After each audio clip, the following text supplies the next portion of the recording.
stuff today. Downloaded blueprints of houses. And got tired of working on my falling water Lego model. I did that for a while. Got tired of that. So I figured, I'll come over and do some work. Be productive for at least a few minutes. It's going to take probably, I don't know, what, hour to go through all this maybe? Something like that. I don't know. Oh, look at the old weird milky bricks where they don't even look like Legos. They look like fake brand parts from somewhere. Yep. Showing the camera the difference in just two bricks. It's like the one that looks fake, it's real. Like if I had to do it just by color, I'd pick that out and throw it in the fakes without even thinking twice. It's just, it looks so weird compared to the rest of them.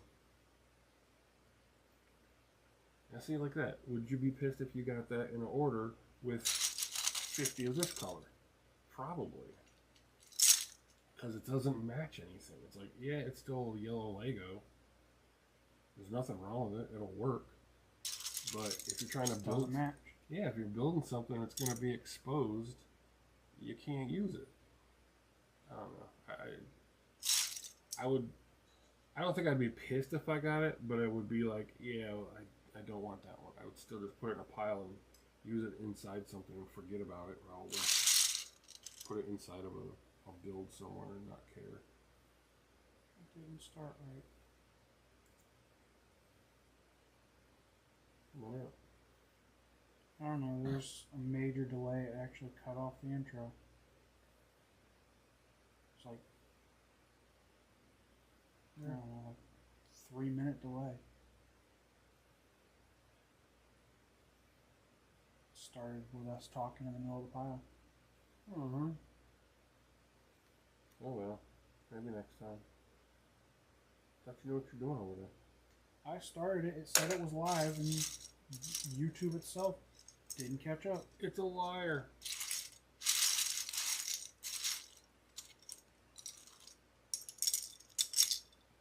Next time. Whatever. Man, that was mangled. Is it cycling or just this? No, it's just us.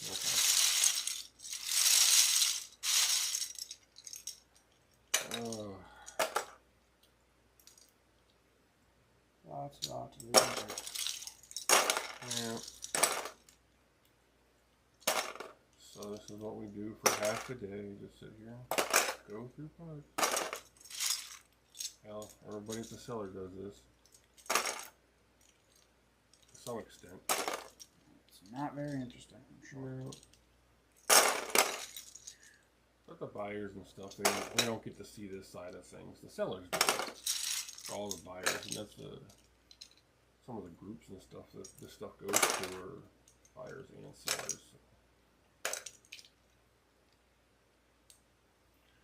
Then again, other people. I like watching some of the other sellers' videos. Mm-hmm. I mean, I know most of what they're doing and what they're talking about, but still better than watching some news, depressing news all day. Now, so here's one of the things that I would let pass, and it would probably annoy some people to get. I don't know how well the camera's going to pick this up. It's not melted. But the finish is matte because this is an old Samsonite brick and not one of the newer bricks.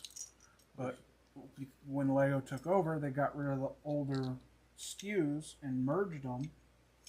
I thought they still had the old ones in there. They have old, but it's not like this brand. It's not that old. Yeah, it's not that It's old. the old. Yeah. Not the kind of old. And I mean, it's the there's really old. there's nothing wrong with it really. It's not scratched enough that I wouldn't sell it. Right. But I'd pull it and stick it in the filler brick stuff, and we just sell it at a discount because you're not gonna be able to make everybody happy if you put everything in. And it sucks. I mean, there's so many things that like I personally wouldn't care if I were building something most of the time. So if you're going to a trade show, you're going to a trade show, you're buying new parts anyway. That's true too. If you're building something for, yeah, that's true.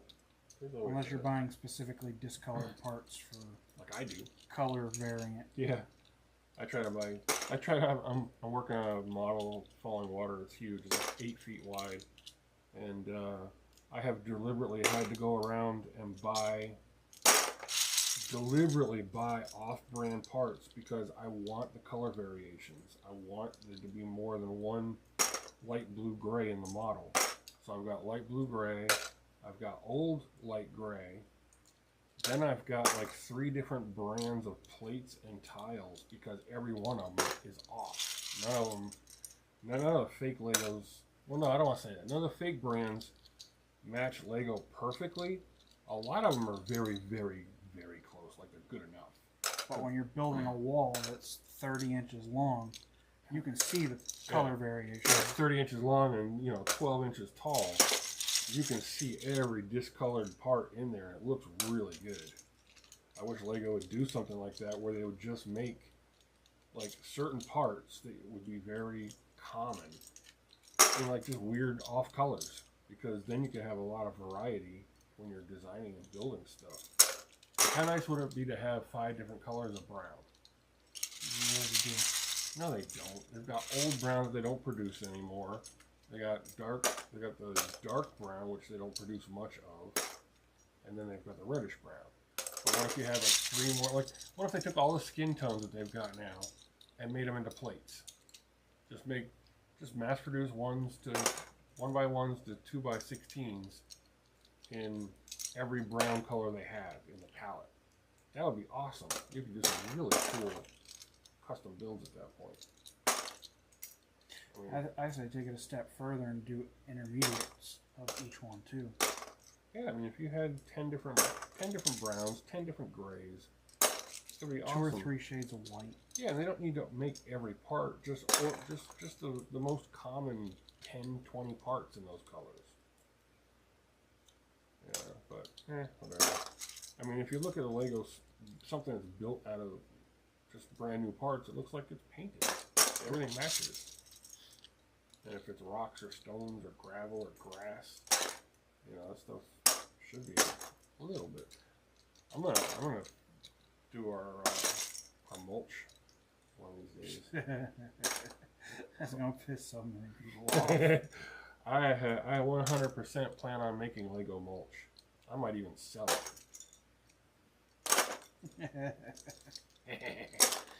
That'll be fun. We'll definitely do a video of that when it comes time, because that's gonna be awesome and it's gonna be funny. At least it will be for me. I don't know. Probably gonna hurt some other people's feelings.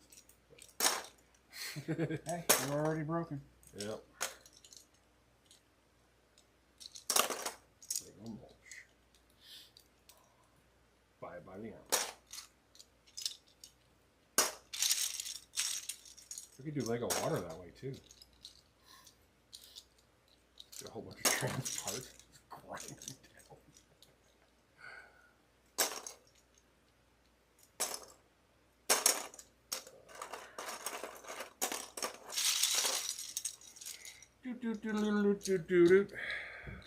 We got 2x4s, 2x3s, and 2x2s left to do, and then I have to scale it and put it into inventory. I'm gonna head to the back here shortly. Yeah, got some picking to do. I want to go get that big order knocked out tonight. Yeah, that way it goes out in the mail tomorrow. Depending on how I feel after that, I might start the second list, but I may not finish it. Got about 400 lots to pull today. Chop chop. Just think of all the fun you're gonna have. Could be worse. Could be digging ditches. That's true. Could be working outside in the 110 humidity heat. While it's raining and making it humid. Yeah, right. It's getting even more humid because of the rain. It's so humid out. It's raining. It's not really rain. And that's not a joke. It's just extra humid. Not a joke. Not down here. Florida sucks. It's like actual tropical. It gets so humid, it has to rain.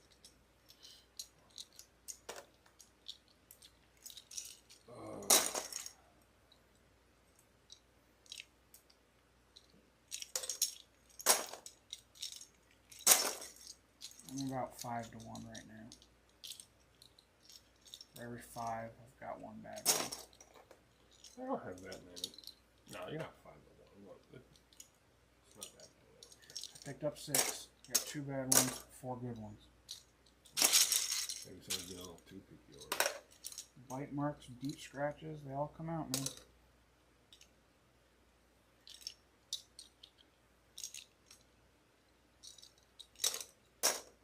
Granted, there are handfuls where I don't have any that are bad, but yeah, that's true. Most of the time it's usually one bad one. Thank you.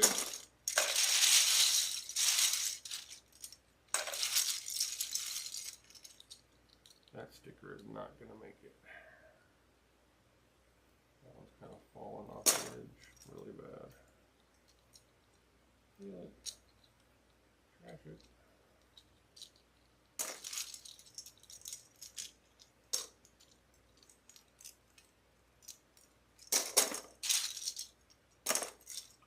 We got criticisms on our last video because it was too long. Yeah, it was a little long. Somebody likes to talk. Keep it up. I just won't say anything. That's okay, I won't be here. Oh, I hear your ass anyway.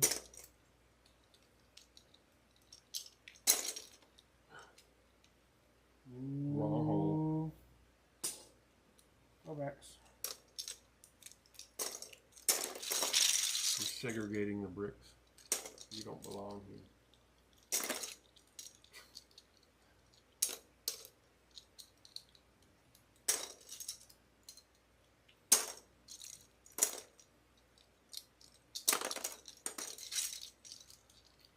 Yeah, for the most part, most of them are alright. That one's a little scratchy.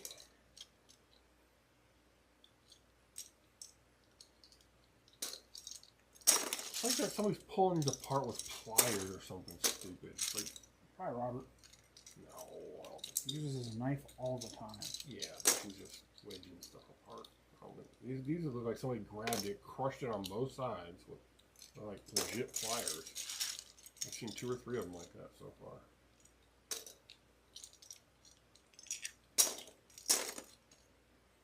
Everyone's watching. Whoever's giving their kids pliers to play with Legos, what's wrong with you? Alright, you got this? Oh no, I can't handle it on my own. Not even a little bit. You can go do the orders instead. Oh hell no, I got this. That's what I thought. Nope, not today.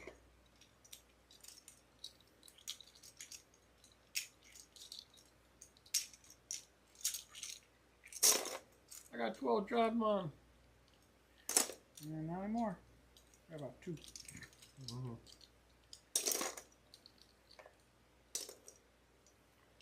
Tell you, it's not even much of a job. I mean, if I had known you could make this, make money at this, I would have done this like 30 years ago. Who'd have thunk it?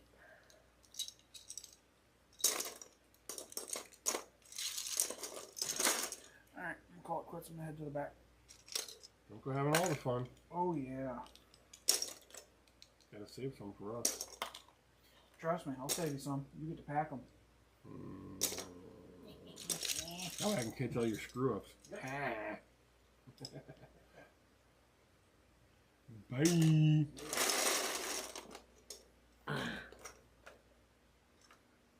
Make sure you turn the cycle thing on and turn my mic down a little bit.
Tycho's bricks are like perfectly color matched. They're very, very, very close.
I got nobody to talk to anymore.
So for anybody in the chat, James's mic is on and my mic is on.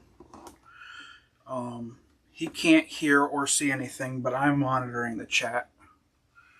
And I've got you guys on my cart while I pick orders.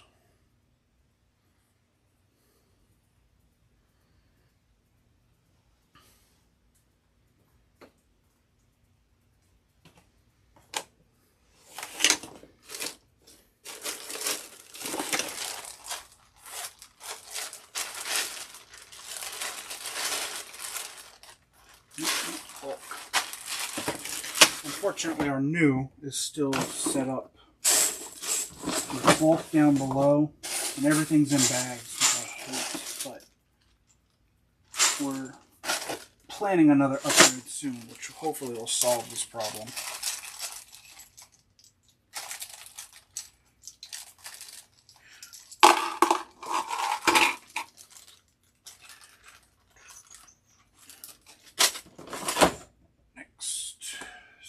Miscellaneous.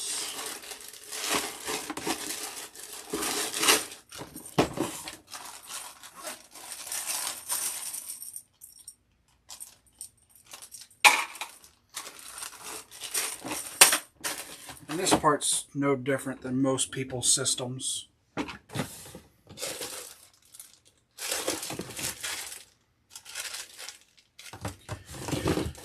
Connectors.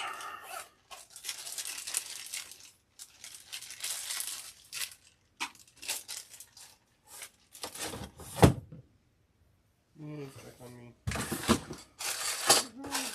don't know where to talk to you now.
always buried.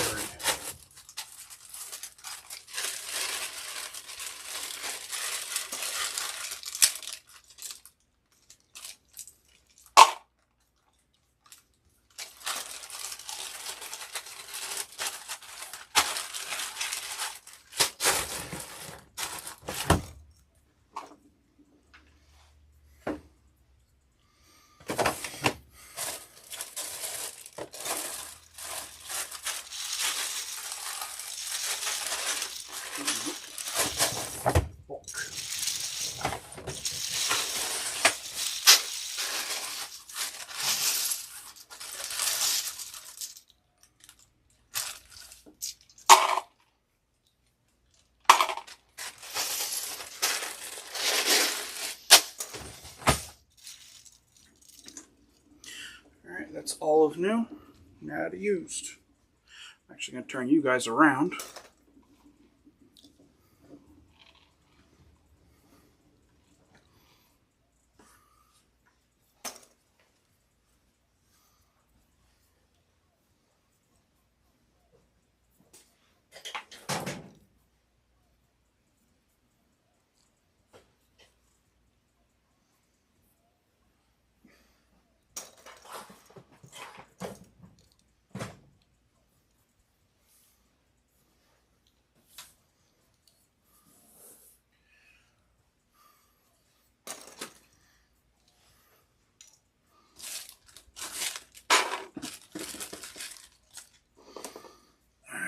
Starting the airplanes.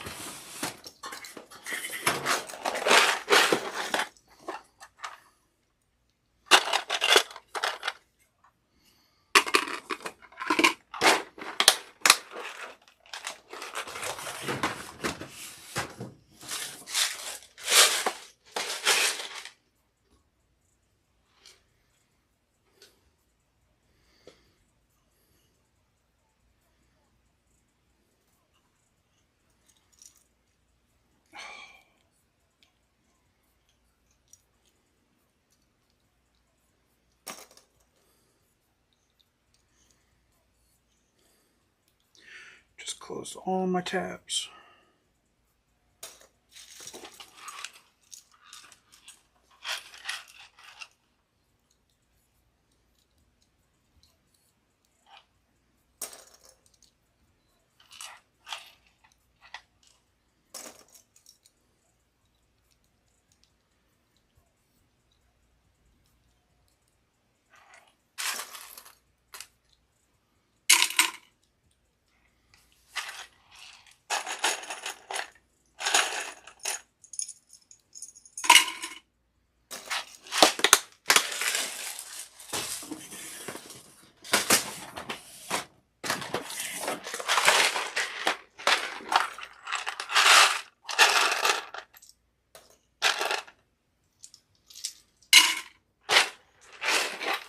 If anybody has any questions while they're watching, feel free to ask.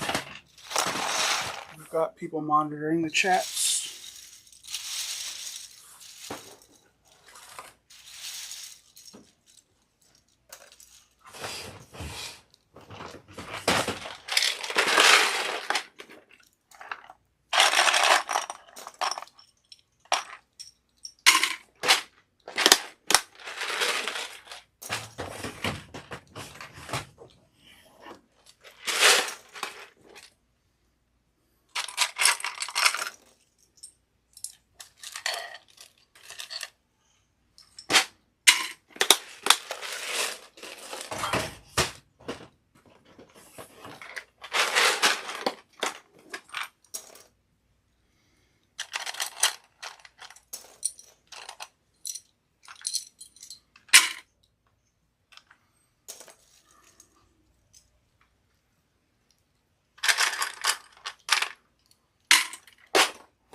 Guess.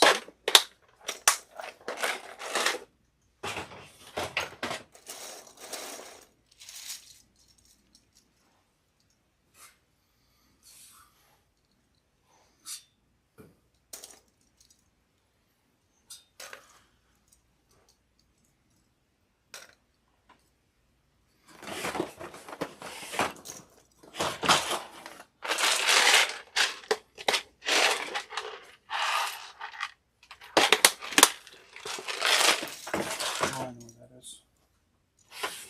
Stuff we haven't put away yet.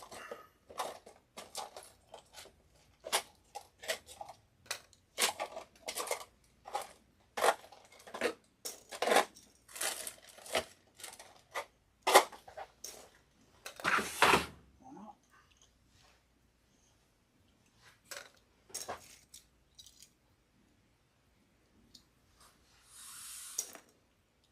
Oh, there it is.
Jump into light blue gray.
job, Nathan.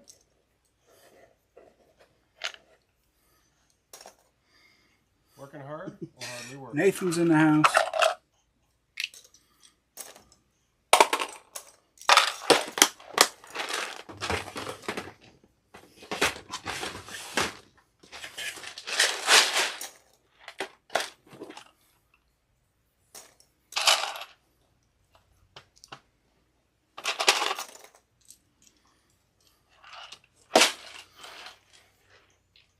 Doing pretty good. Beats working, let me tell you. Not outside of the system of 180-degree floor to be in. This ain't so bad. One cat.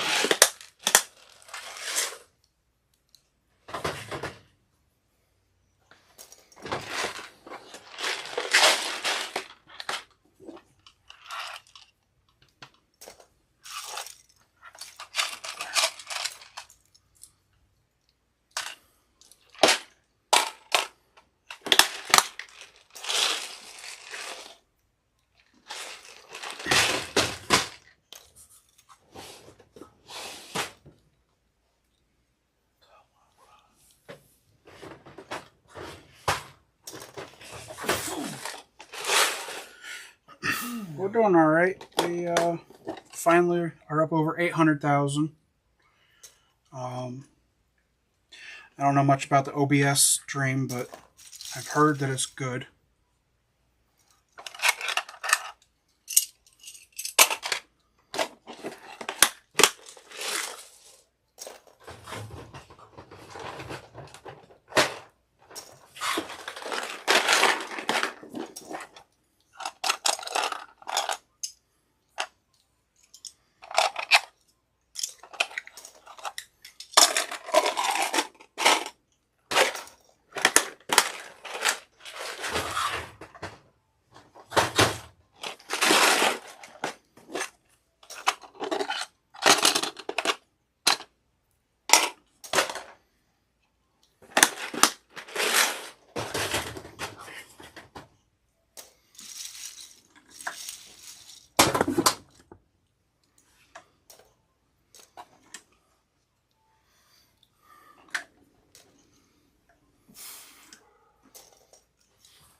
No, our cameras have an auto director. We've got it set to 1 minute.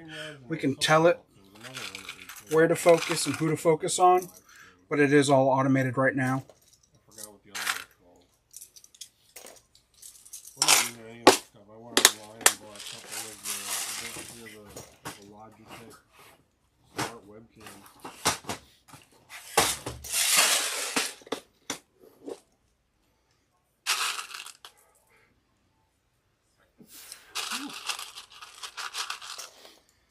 Now the whole thing's on with its own software right now on your phone. You don't have to use an outside source program. The cameras are a little expensive. They're called Mevo by Logi. In one package, you don't have to go try to get stuff to work. They're not the cheapest cameras, but they it's all integrated through the phone apps and everything, so we don't have to do much self-control, and it'll host straight to YouTube or Facebook.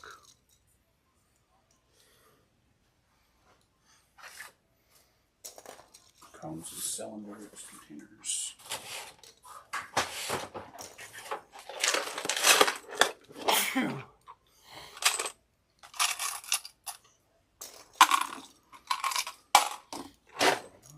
All of a sudden again.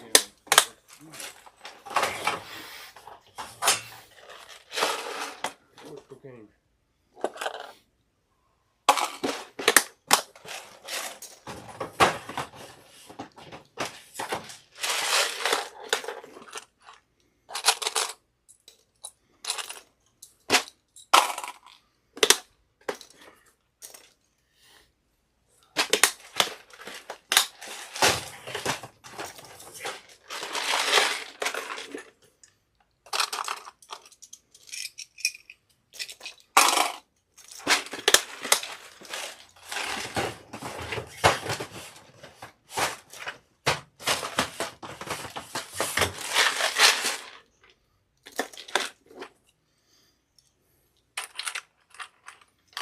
Man, I hate the white on the white. Can't see it.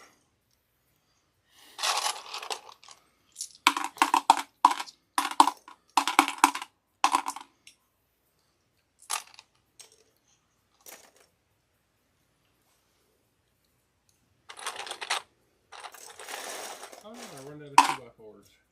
Thank God.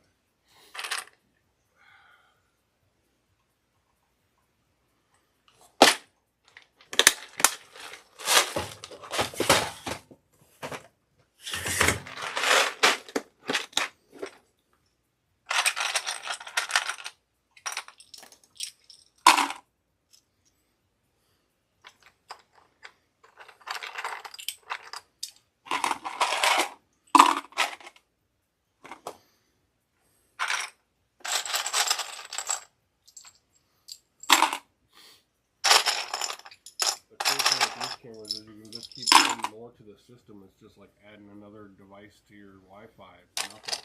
And once you do it, it automatically jumps onto the screen and it'll cycle the information. You can see the cycle time and the transition and all that. I don't know if it'll work with. I know it'll work with OBJ, but I don't know if it'll work with like Streamlabs. I'd have to look into that to see if it's compatible. I haven't really had the need to do it that way yet. We'll just keep moving things around the house and it's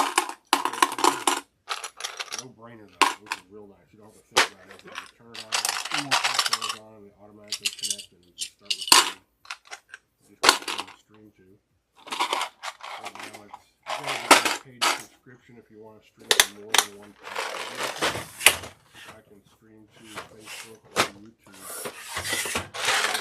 Just one at a time, but if you want to stream to like 3 or 4 platforms, you got to get like the $10 or $20 a month to be able to have multiple uploads going to multiple places at once.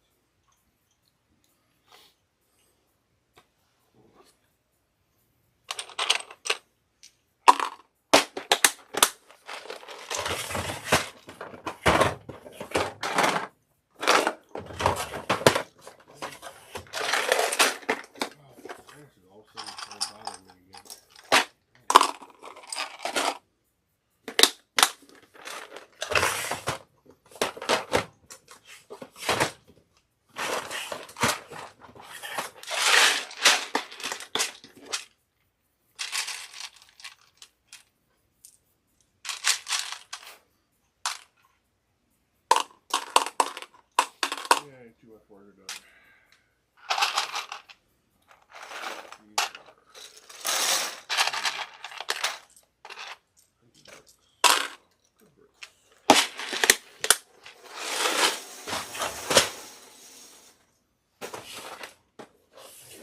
And that is the end of the first order. Next.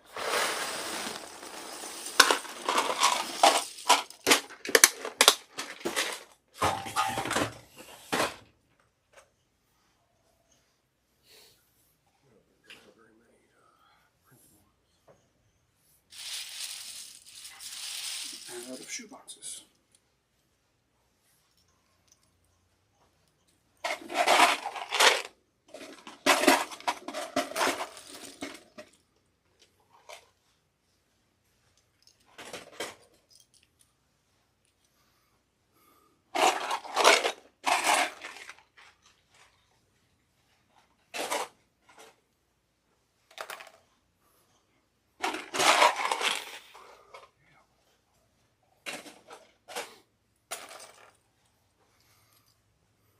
I'm doing too much work. My allergies are kicking in. I am allergic to work.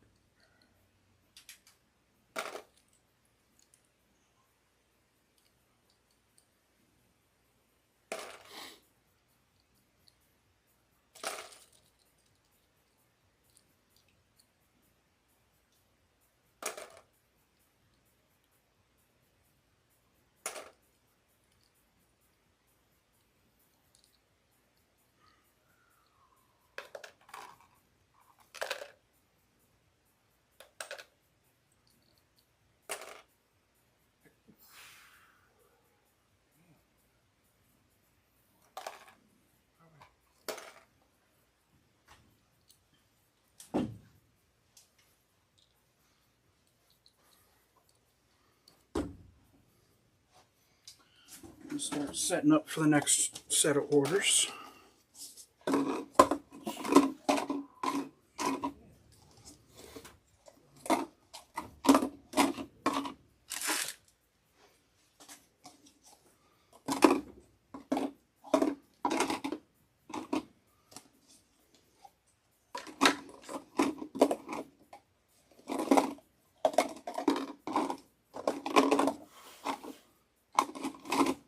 Normally this tablet stand's not here, so I can fit 4 wide, but today it's in the way.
Alright, so the first order was 125 lots by itself. The rest of the list, we're looking at 244 lots across 24 orders. So about 10 lots in order. That's not terrible.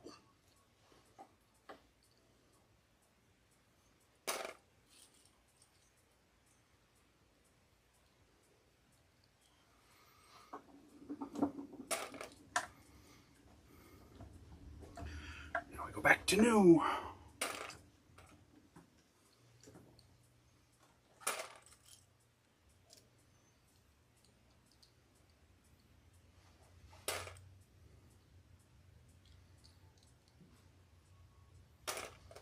I will disconnect my headphones from the other device.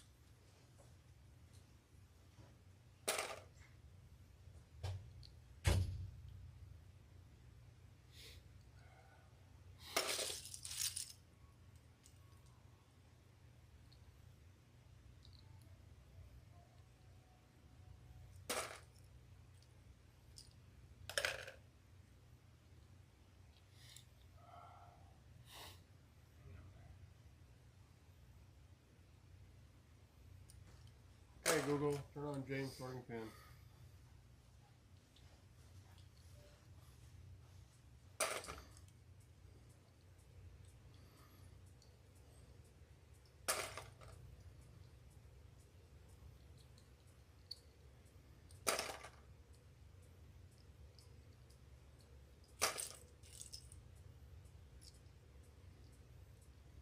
Does this little thing not have Bluetooth?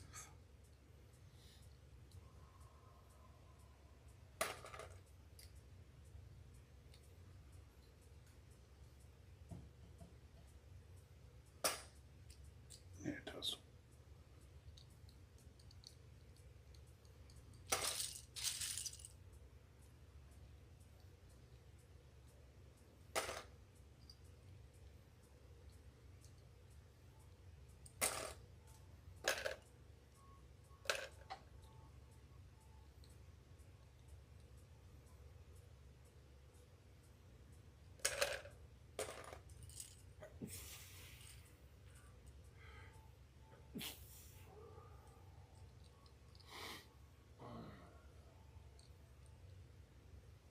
There we go.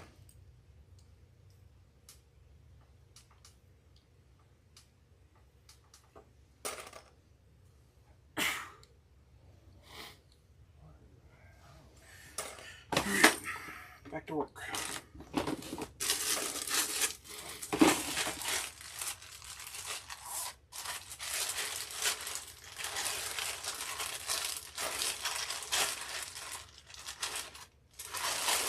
I hate these bags and bags.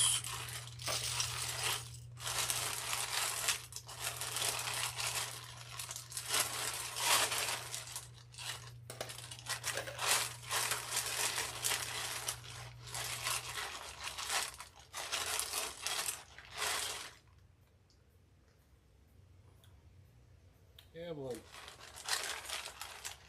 Evelyn.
think I'm done.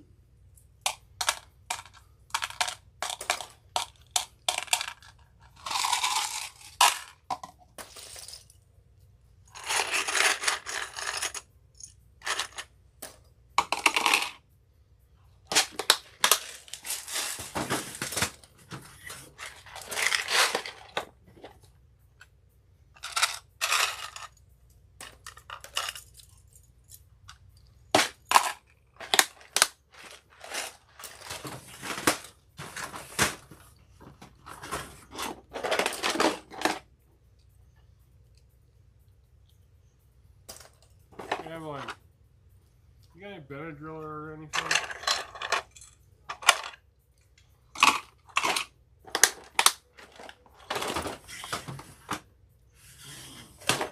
Any safe bed anywhere?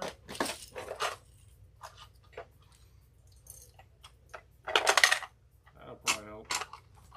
I think it's something to do with the pressure. Because it's only happened like in the last week or two. And it's been real rainy and crappy when my sinuses act up. Gotta be the weather. There's nothing in the house changed.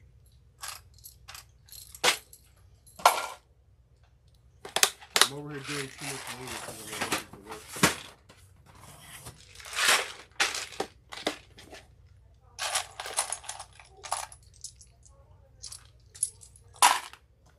I'd rather just have Sudafed, just dry out my sinuses. Because it's like, all of a sudden it just started acting up and running.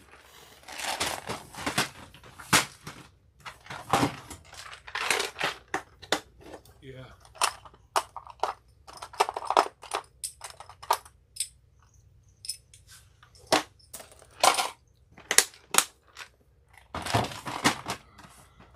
I'm sick, I gotta call in, I gotta go home, can't work under these conditions.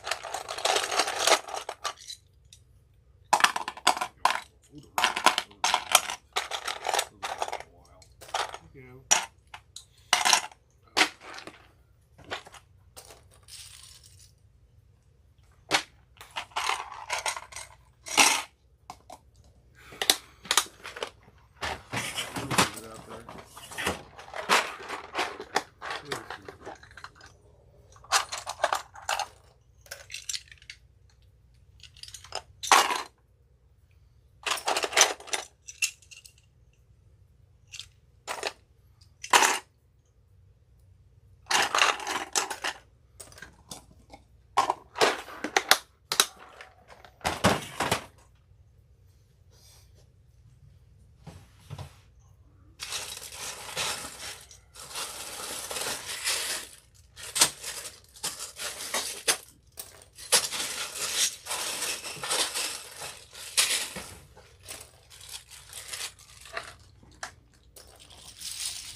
So here are the first two lots that I've actually had to weigh. Let's see if we can get this camera pointing at the scale.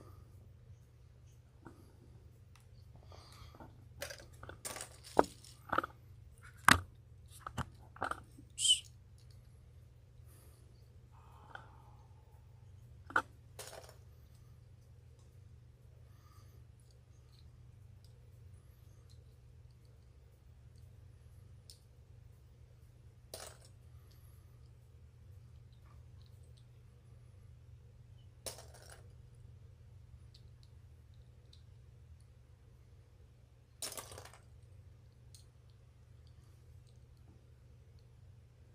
Zoom in.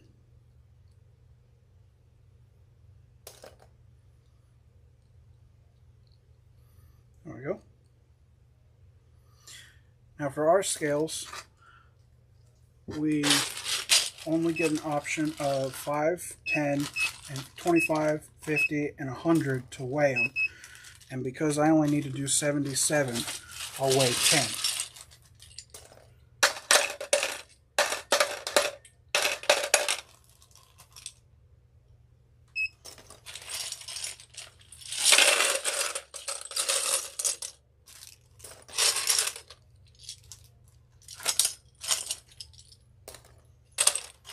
And there's our 77. Oh, it changed cameras. There's our 77.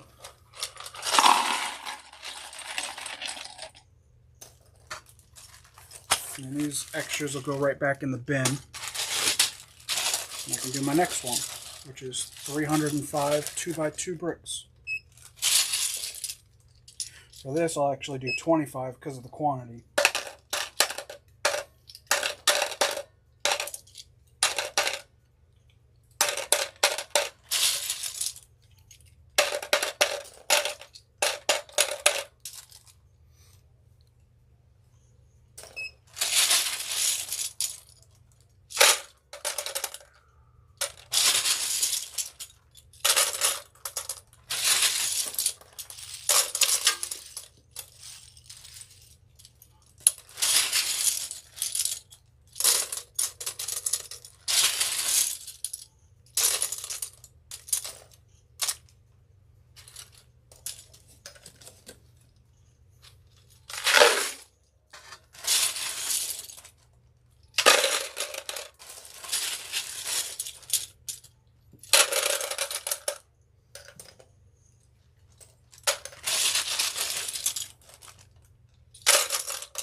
And there's my 305.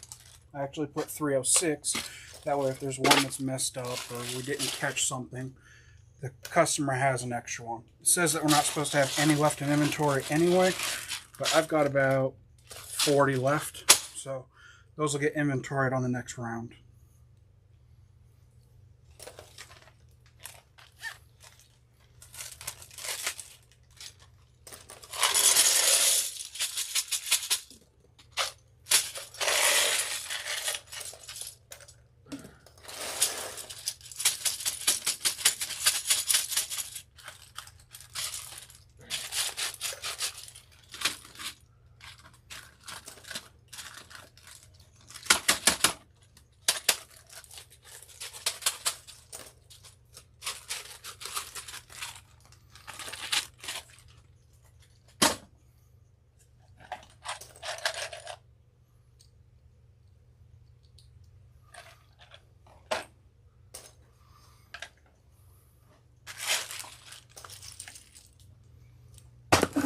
Ah, stupid train.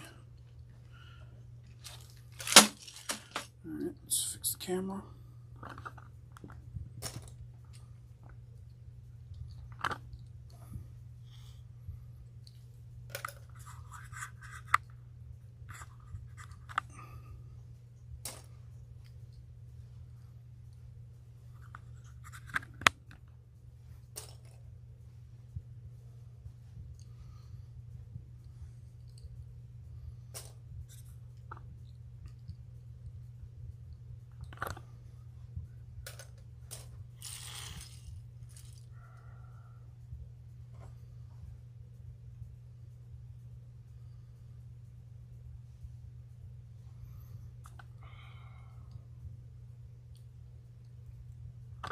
Better. This one got bumped. Now we can go back to picking bricks.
One is.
Pretty good, pretty good. Can't complain. That could be much worse. It's a little boring looking through these and everything, but it's not too bad. I guess I only got about 1, 2, 3, 4, probably about 5 packages digging through right now. Just looking them over before they go into inventory, so you don't put any really crappy ones in.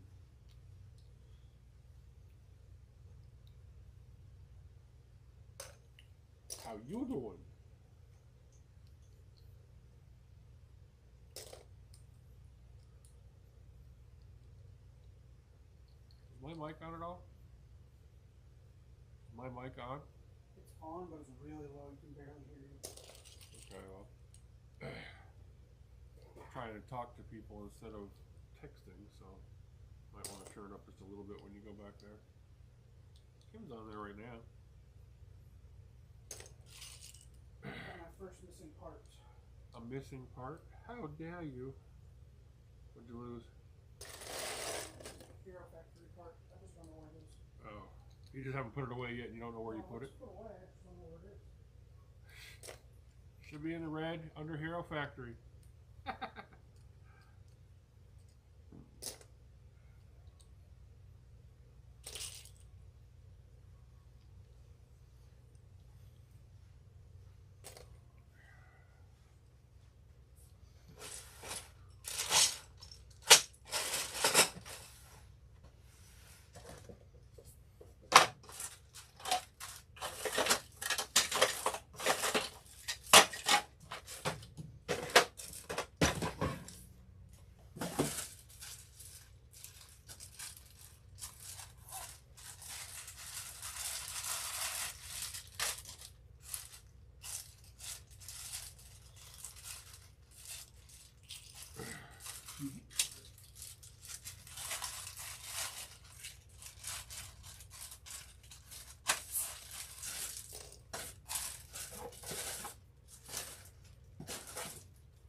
Let me turn up James's camera a little bit.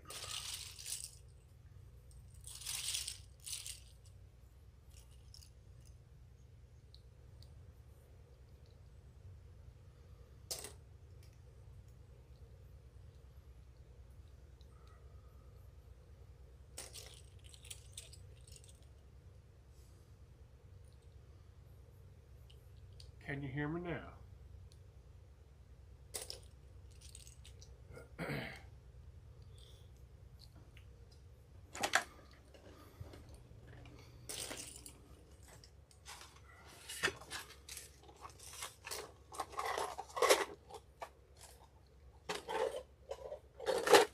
Hello, hello. Can you hear me now?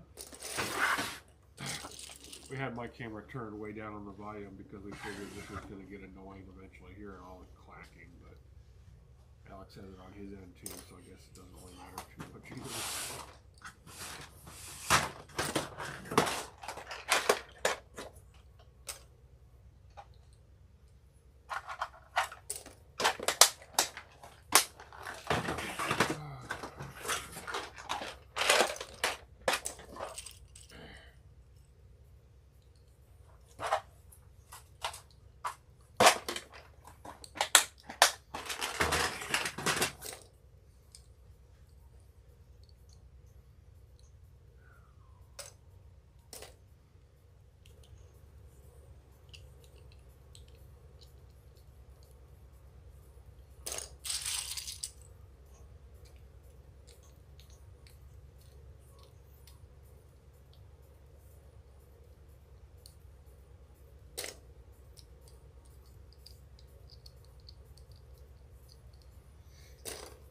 I can't find this head to save my life.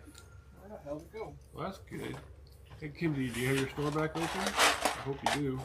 I haven't checked lately, but last time we spoke, you didn't have it open.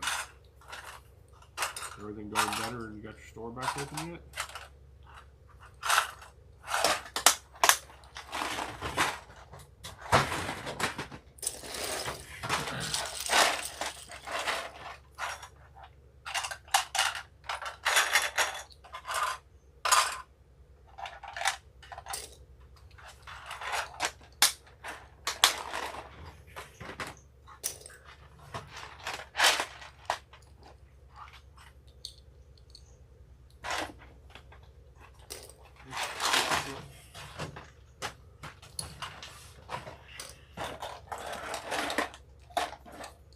That's why I can't find it. It's in the wrong place.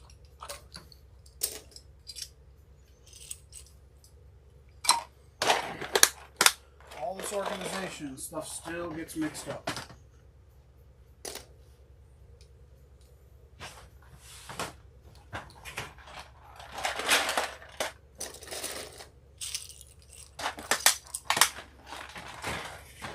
I'll let Alex answer that one.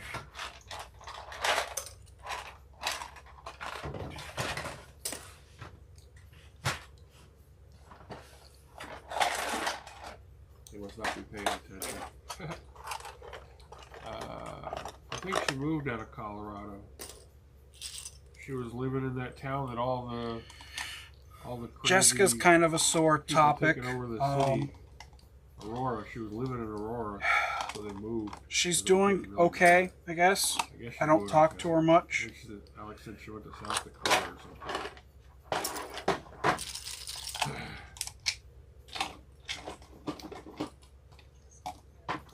Shit.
It's not the software, you're just that slow, Alex.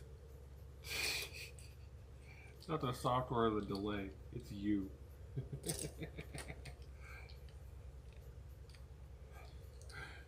You got maximum lag over there.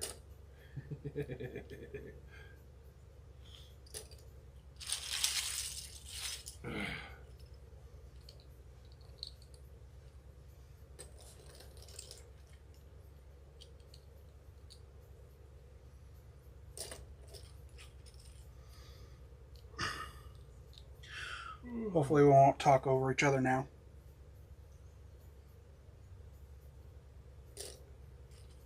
Yeah, she's doing okay for the most part, as far as we know. I'm assuming if something bad was going on, we would know about it, but Alex talks to her more than I do. And I don't even think he's talking to her very much, but... Nope, I'm not. She's living the dream. Living the dream. Yep, that's a good way to put it.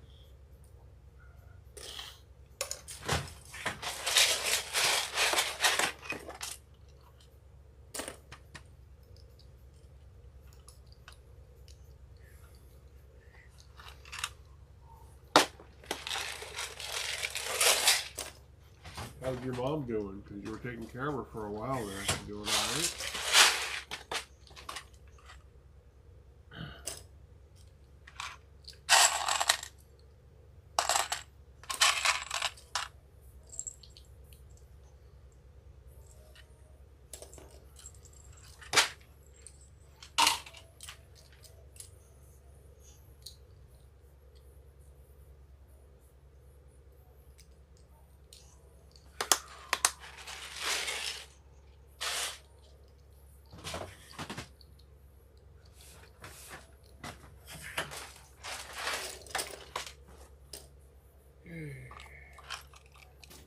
trees are good.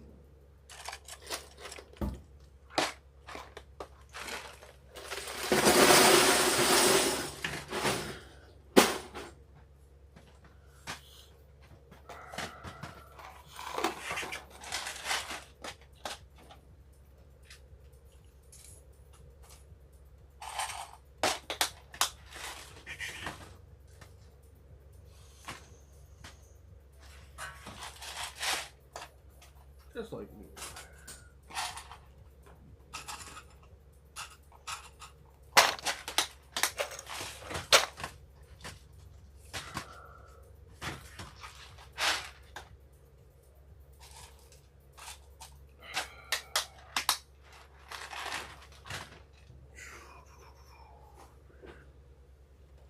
Now for 2x2s.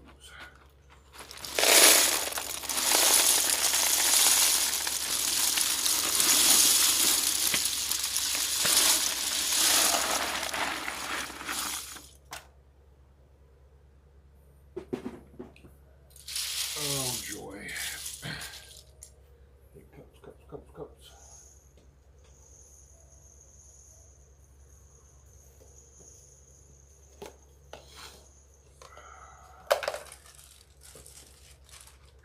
Lots of printed 2x2s everywhere.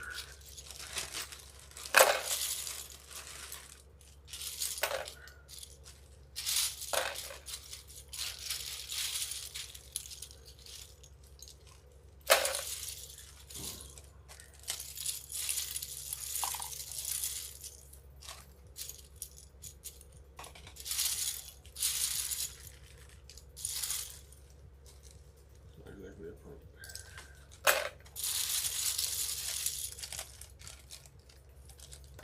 Dookie bricks.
Yep, we're going through about 200 pounds.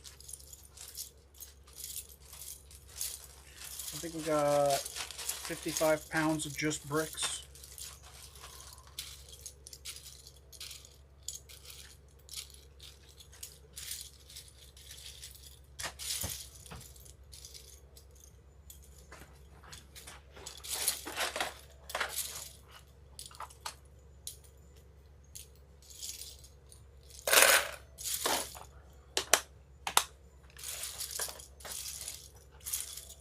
Oh yeah, we got lots of yellow. We actually did a little over 100 pounds of yellow parts.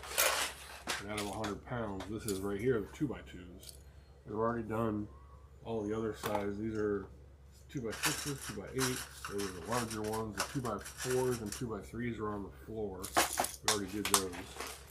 Just going through these, picking out the really crappy ones and really discolored or, you know, scratched up ones, whatever. And then when I'm done with this, I don't know if I'm going to do it tonight. I might wait till tomorrow, but I got to scale everything. and put it into inventory. I'll probably quit after going through this pile.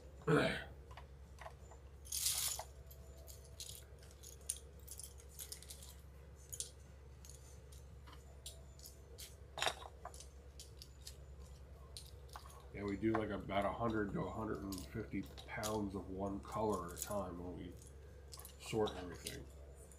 Everything's all pre-sorted by color for us, and it's just a matter of taking 2 coats at a time and break it all down. Everybody thinks it's terrible doing it by color, but it's really not that bad.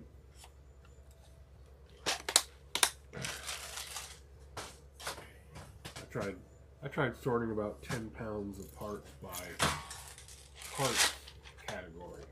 That was like torture. My brain just locked up. I couldn't. It was just too many different things all at one time. And my brain just kept wanting to switch back to colors. I mean, I know they're bricks, but trying to pick through a pile of everything just to take the bricks out, that was tough. We all tried it one day. We sat down and said, okay, we're all going to go through so many pounds of miscellaneous mixed stuff and sort it by category. And all 3 of us were like, oh, hell no, we're never doing this again.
Good attitude, good attitude.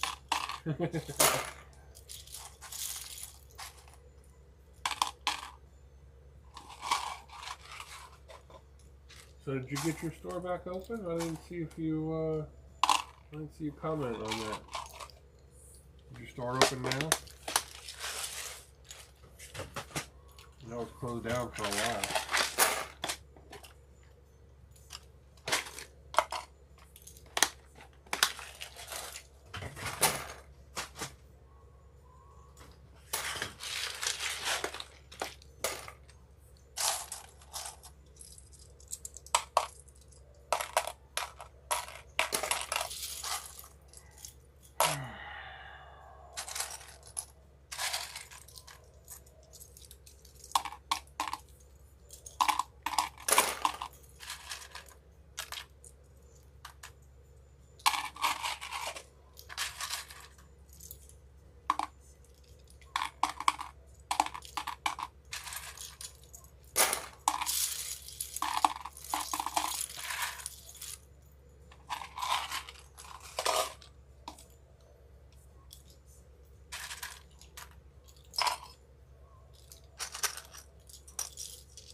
Still closed? Why? What you been doing?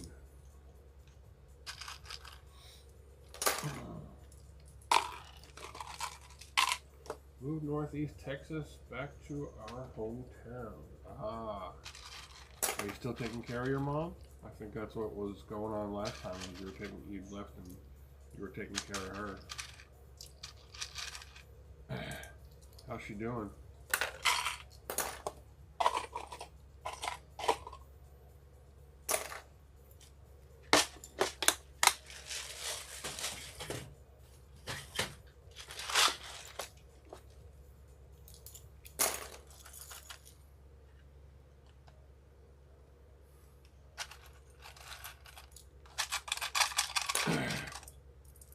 Hey Alex, can you hear me? Yes, I can. If you can, we should get this set up so that we can do this and other people can jump on to the stream too and just be able to chit chat and talk. I think that'd be That's why we were using StreamYard. Everybody's sitting here watching us do this boring stuff. I mean, it's work, it's interesting to some people. I watch other people do it too, but it'd be cool if we could actually get other people on here and be able to chat with them. I think that'd be good.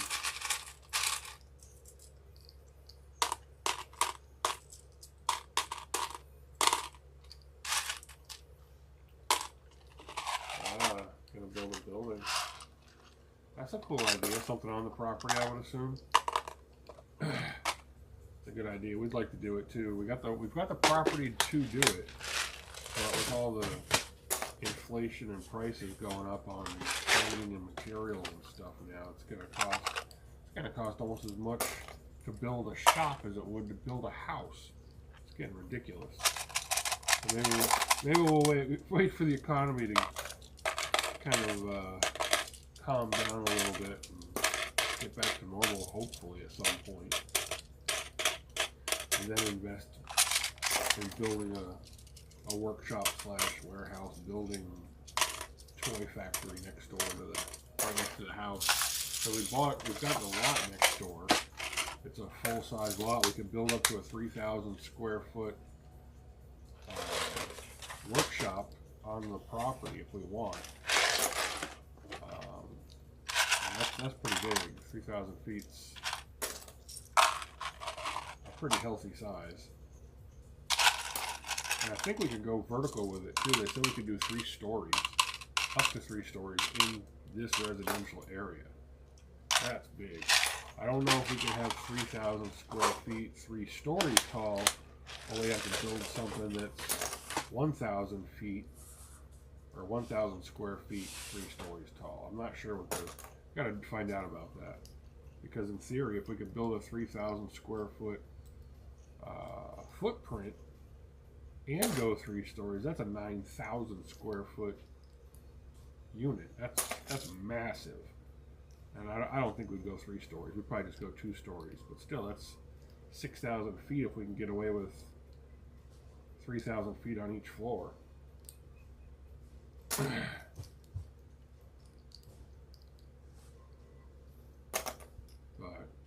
Hell, even 1,000 square foot building right now would be kind of nice. I mean, our workshop that we had, we closed down the fabrication business back in May.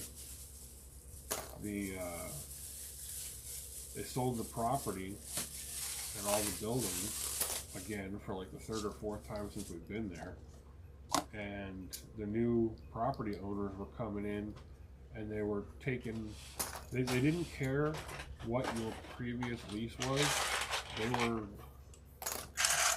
upping everybody in the entire complex to be like middle of the road pricing for a new lease when your lease expired.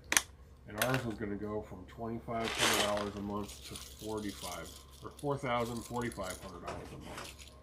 And we just opted to be like, you know what? I don't want to be on the hook with this economy for $50,000 a year to somebody else, whether I make any money or not. And we just decided to close down the shop, get rid of about $3,000 a month in overhead altogether between electricity, internet, insurance, the lease, and you know, that's a pretty big chunk of money we had to make every month, whether we did anything or not. And now that we don't have to have that massive amount of overhead, we don't need to make anywhere near as much money. So we can stay home, work part-time doing this, and cover everything. So far, we haven't had any problem yet. It's only been since May. But right now, at the moment, it is self-sustaining itself. We're not putting any extra money into it. And we're not trying very hard either. I mean, we're doing a lot of actual labor right now as far as trying to get the inventory numbers up, but that was just our goal anyway.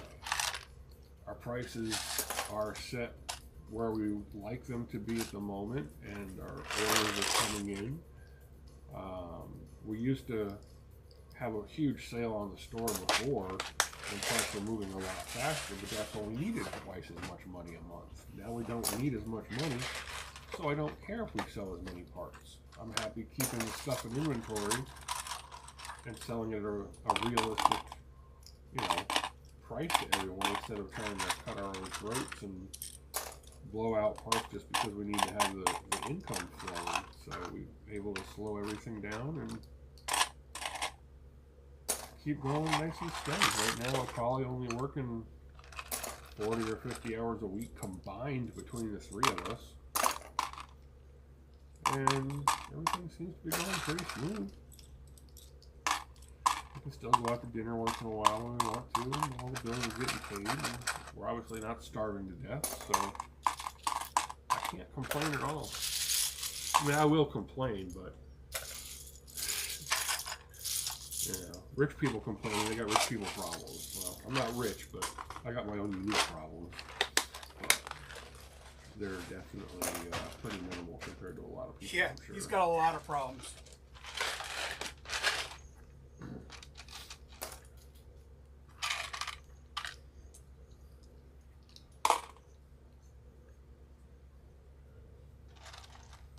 USPS and Atlanta distribution is over 20 days on getting my order from you guys?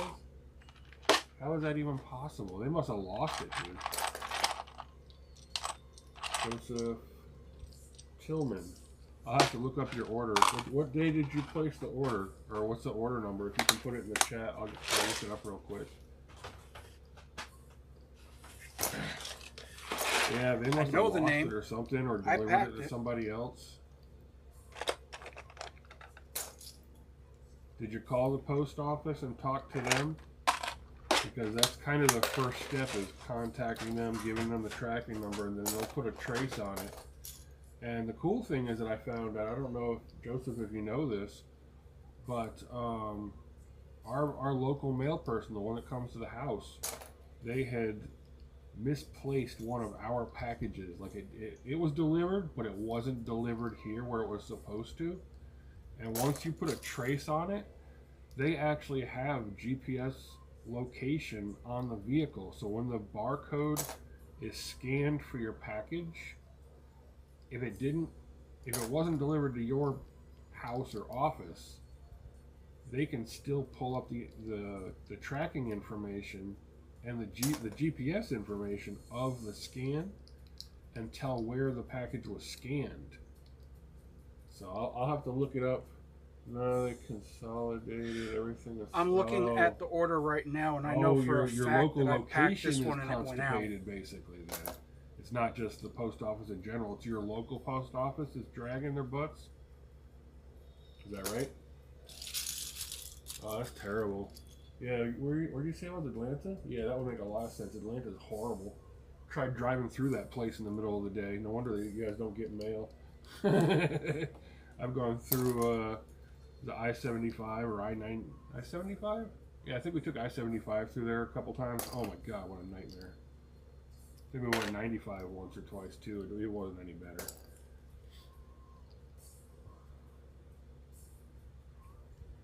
pulled up the order, and I know for a fact this one went out because this is the light, very light bluish gray that wasn't supposed to be in inventory.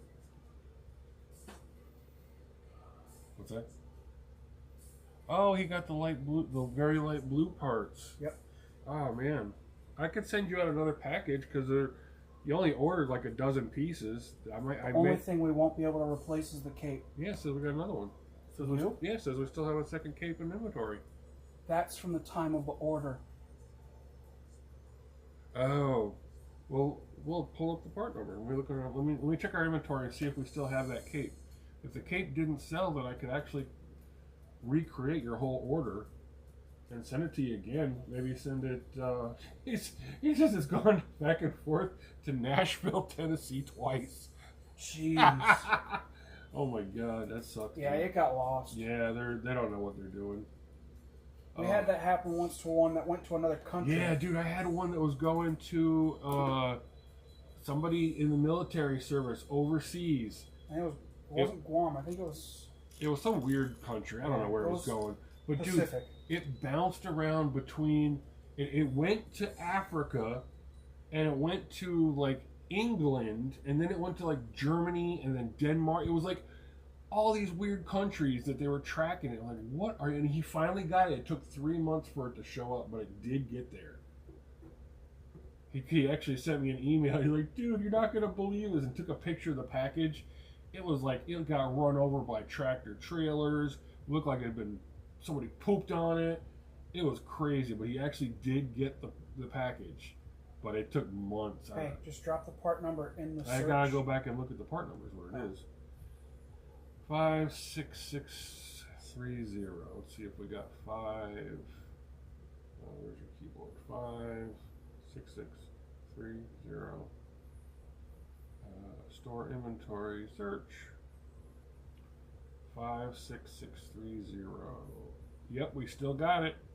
$2 for the cape, but delete it, and I'll pack that up next. Okay. Alex says he's gonna go ahead. He'll pack it up tonight and basically redo your order. And if they both show up, they both show up. Yeah, I mean it's only a few bucks. It's not gonna kill us. I'd rather you have your parts than it be. I'll put it in a bigger bubbler. Floating around the country for 3 months. All right, I'm deleting it out of inventory, so make sure. What was the part number? I don't know. I forgot. 56630. Okay.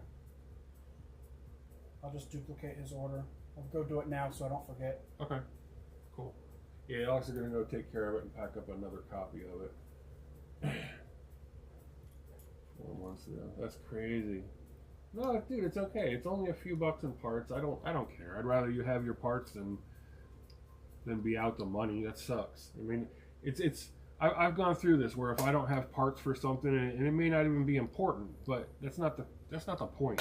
Like if you're building something, I've got a set of trains right here behind me that I'm building, and I was missing a couple of parts, and it's like, yeah, the damn thing's almost done, but you just can't finish it, you know, because you're missing 3 parts and you gotta wait a week for them to get here, and you're gonna be waiting months from the sound of it. So I don't care about a couple of dollars. It's not gonna kill us. I'd rather you have your parts and be happy. And if you get a second copy of them, you know, stick a label on it, mail it back to me. I don't care. If you don't want them or need them twice, at least you'll have them once, you know. If the other ones do show up someday, you know, whatever. You can send them back or keep them. I don't care. It's only. I mean, I look at Legos as, you know, they're great when you need them, but I mean they're just pieces of plastic. You know, it's a commodity. It's like rice. If I had a whole bunch of rice, I wouldn't mind giving a bunch to somebody if I had to. It's not a big deal. So I'll print out another label for you. You want it to go to the same address, or you want to ship it somewhere else just in case? Or actually, maybe we'd be better off sending it UPS.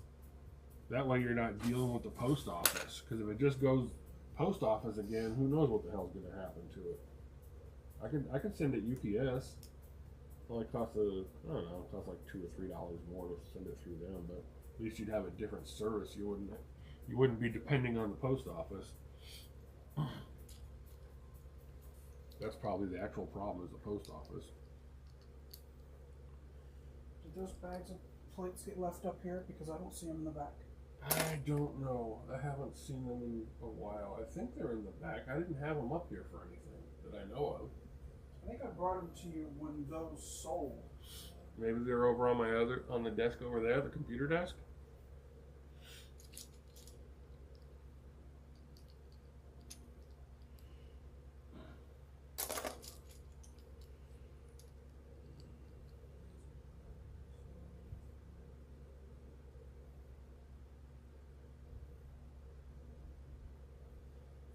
Okay, yeah, that's cool. Yeah, send me a message and where you want it to go, because I don't know. I doubt the address is the problem. It's probably just a post office, like you said. But if you've got an office and you want it to go there, so you get it in the middle of the day and can sign for it, that'd be good too, you know. But whatever. I'm pretty easy. I don't like having customers have bought and paid for stuff and then not get it. I mean, that sucks. I wouldn't be mad, me personally, I wouldn't be mad at the seller, but I'd be annoyed in general because I still don't have my parts and I need them. So I totally understand it. I mean, I buy stuff on Bricklink just like everybody else does.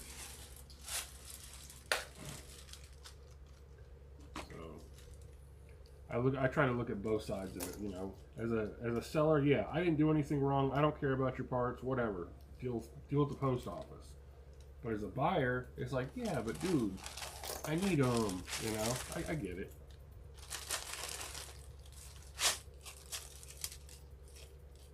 And since, I mean, they you know, Legos cost what? They're pennies a piece. It's not like it's gonna kill us. Granted, they're getting up there in price. They're getting more expensive. You know, inflation's not doing anybody any favors lately. But sending you out a dozen pieces of plastic, I don't care. The label's going to cost a hell of a lot more than the parts do. Not to mention, these parts weren't supposed to be in inventory to begin with.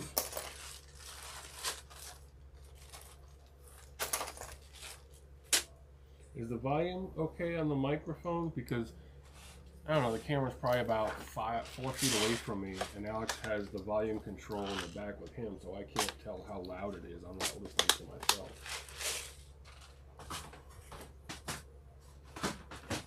Oh yeah, Brian, he's awesome. We're actually like local friends. Like we live in the same town. He's kind of, I think he's more mobile right now. He got a mobile home and he's driving. I think he's going all over Florida as far as I know. I don't know where he really goes, but yeah, we're pretty good friends. I was actually talking to him a couple nights ago through Facebook. He posted his store up for sale. He wants to, at least temporarily for now, kind of get out of it. He's got to focus on other stuff. And he and I were talking about his store and maybe trying to work something out to where we had the inventory and stuff here. Oh, Alex found your parts. Cool. My volume is a little low. Okay. Hey, Alex, turn my volume up a little bit. I'm assuming he's got headphones in and can hear all this. Try that. The delay is crazy, so it'll take a few minutes for him to actually hear me. Okay, Google, stop the Beats box. Yeah, I kept my microphone pretty low because I figured people would get tired of hearing me throwing bricks into the shoebox all night. But then again, Alex is over there making a whole bunch of noise too, so it's better. Okay, cool, good. All right, good. Mic up, I can hear the music. Yeah, that's the problem. If we turn the microphone on the camera up too loud, YouTube's gonna pick up the music playing in the background, and I don't want to get stupid copyright strikes for nothing, you know. But oh shit, missed one. Fake, not fake, but chewed up. Joe, there you go.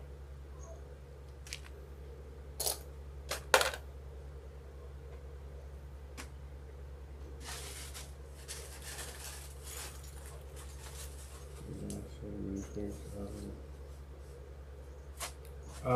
do sell minifigs. The thing is, we've been at this for almost 5 years now. We started back in December 2019, and since December 2019, we have only uploaded minifigures in bulk like twice. What happened? Did you kill the live stream? No. Hold on.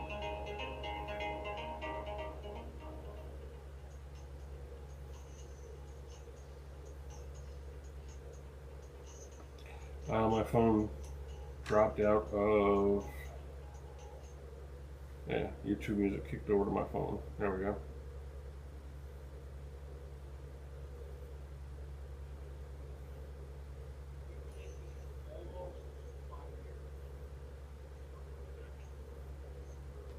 There we go. Sorry about that. My audio casting thing crapped out and it kicked back over to the phone and it stopped the YouTube video feed, so I couldn't see the thing anymore. We haven't been selling our minifigures for the most part. We have been collecting them and collecting them and collecting them. And that's... Is it still streaming? Yeah, I've got it locked up here. I'm going to take a break. I'm halfway through the second list. Oh, okay. Yeah, just turn the cameras in the back off and leave this one on for now? They're not off, but they are... Yeah, they're sleeping. Right, it's not switching to them. That's cool. So I'll be focused up here for a little bit. Yeah, as far as the minifigures, we have... I'm going to guess... 40, 50, 60? This is only about 15%. Yeah, this is about, that's 15%, so we're talking like 50 pounds or more. I think we've got over 60 pounds of figures. 60 pounds of minifigures. We've just been saving them, all of them. We've only put minifigures into our inventory like a couple of times in 5 years. And we're hesitant, we don't really want to put the figures together and sell them as whole figures, because that's a lot more work than we really want to do. Trying to piece figures together is a full-time job in itself. And these are, we know that they're worth a lot of money, but what we think we're going to do is, if there's a complete figure, we're going to sell it as a complete figure. If it's just a torso or something missing a head, we're going to take it apart and just part out the pieces. We're going to have the legs and the torsos and the heads. All that's going to go into inventory in parts. And there's two reasons for it. Number one, none of us here, the three of us, are not educated well enough in the minifigures to jump on it and really focus on it like you really would have to spend some hardcore time learning the whole minifigure side of Bricklink. And we're so busy just doing regular common stupid sorting that we don't want to take this on. It's just too much. So we figured it would be much easier to color sort the figures just like we're color sorting everything else, and then put the parts in independently. That would be easier than trying to sort through everything and putting all of these together as full figures. But yeah, we know that they're good money. We know that. I mean, we could give them away $100 a pound to make a fortune, or we can take our sweet time at some point in time, decide, okay, we're going to take 6 months and do nothing but disassemble and inventory all the minifigure parts, and probably quadruple what we would make just giving the stuff away at $100 a pound, which I really don't want to do. I don't need to. I mean, if I needed money bad, like something came up and I was like, I need an extra 5 or 10 grand, maybe I will just bulk dump all the minifigures just to get the money quick. But I don't, not right now for any reason, It's just, it doesn't make financial sense long term to sell it fast and cheap if we don't need to. And right now we don't need to. So, you know, for 5 years, for the most part, we've been sitting on every minifigure we pull out. I mean, how many minifigures do you think we've actually uploaded in 5 years? A few hundred? No, I think we did about 1,000 total, but that was mainly Jessica's focus too. Yeah, that's true. My other daughter was here helping us in the beginning for the first 4 years. And she's no longer here, so that was one of the things she enjoyed doing was working with the minifigures. So out of the 4 of us, she was really the most knowledgeable when it comes to the minifigures. And now she's gone, and the 3 of us don't really want to take it on as a project. So it's gonna be easier for us and probably more profitable because the parts of a figure are worth more than the assembled figure most of the time. We've actually done some research on that and checked out numerous figures, and if you part them out, the 6-month average on Bricklink for all the parts is higher than the minifigure itself is 6-month average. And that's kind of what we're basing everything on, so it makes sense for us long-term profit-wise just to break them down and put them in as parts. We know it's gonna be a big-ass project, but what we're gonna do is we're gonna get the store to a certain level of inventory where we don't have to do any color sorting or inventory for parts. Once we get to a certain level, we're gonna stop doing this and turn around and focus on another branch of parts and figures and, you know, whatever it comes down to. Like not last week, 2 weeks ago, we focused on nothing but animals. Yeah, we put a whole bunch of animals in. We had a whole shoebox, like an entire full shoebox to the top of just animals, little animals, big animals, everything we've just pulled out of stuff over the years. And we decided, hey, we're kind of tired of sorting bricks. Let's sit down and spend the weekend doing animal inventory. And as soon as that stuff went in, you know, they start going out the door because the manta ray salt today. Did it? Aw, I like the manta ray. That's cool. The black one? Yep. Aw. Could've missed it. It was cute. I like the manta ray. I told you to take it. You said no. Nah, it was worth too much. Just get rid of it. What am I gonna do? Just stick it on my lamp and look at it every day while it collects dust? I mean, like all of your Angry Birds? Yeah, I like all my Angry Birds. Shut up. Don't mess with my Angry Birds. I can't see the chat, so you're gonna have to look at it once in a while. Oh, okay. What are you stocking those 2x4s? What are you stacking those 2x4s? No, not really stacking them. I put them together sometimes so I can spin them around and look at more than one at a time, because we're going through them and picking out. I do the same thing. Picking out the flawed ones that are chewed up or got corners chipped out. We pick out the really crappy ones, put them in here. This cup's going to be all the ones with prints or stickers, and then these are just your standard average decent condition parts. These were just starting something brand new in our store. We decided to do it about a week ago, and I think I've only uploaded a few things. That all these really crappy parts that I would not really want to get myself from a seller, we're starting a whole new category. We're gonna force Bricklink to do it. Right now you've got new, used.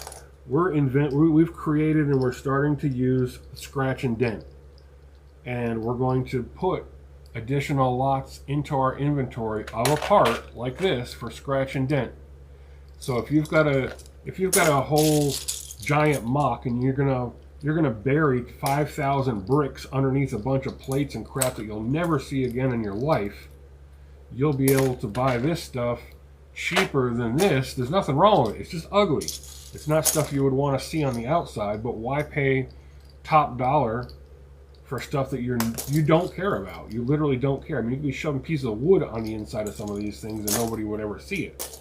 It's not easy to do it and get the math right. But these, you know, why throw them away? They're scratched and messed up and scraped up, and they got, you know, some of them have Sharpie and crap on them.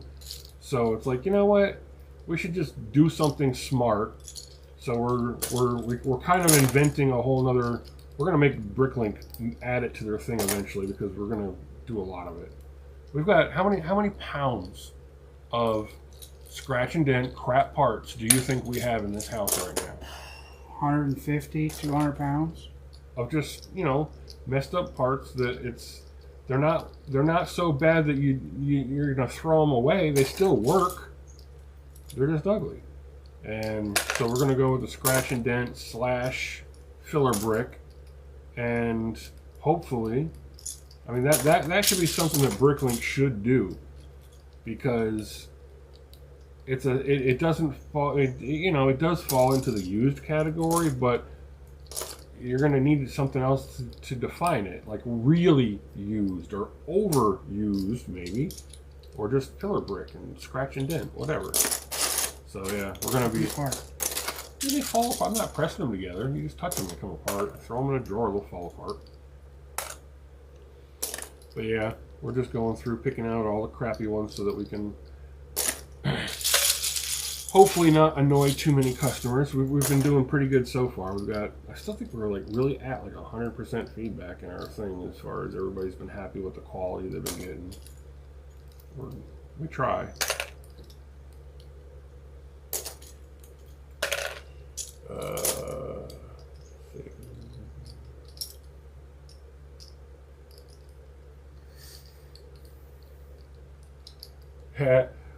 Was it Lester 333 says been moving more to reselling minifigs. The AI and Brick Store use Bricklink makes it easy. You want to see something cool?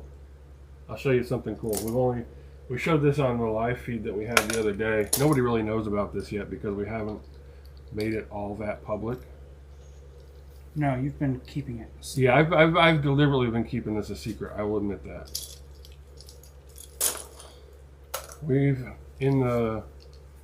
This goes back years. When we first started, I wanted an app to do specific things, and we couldn't find one that would do what we wanted. So for the last 2 years, we've been developing our own app, and it's not designed to replace Brick Store. It's designed for sellers to be able to dole this program out to your employees to do specific things.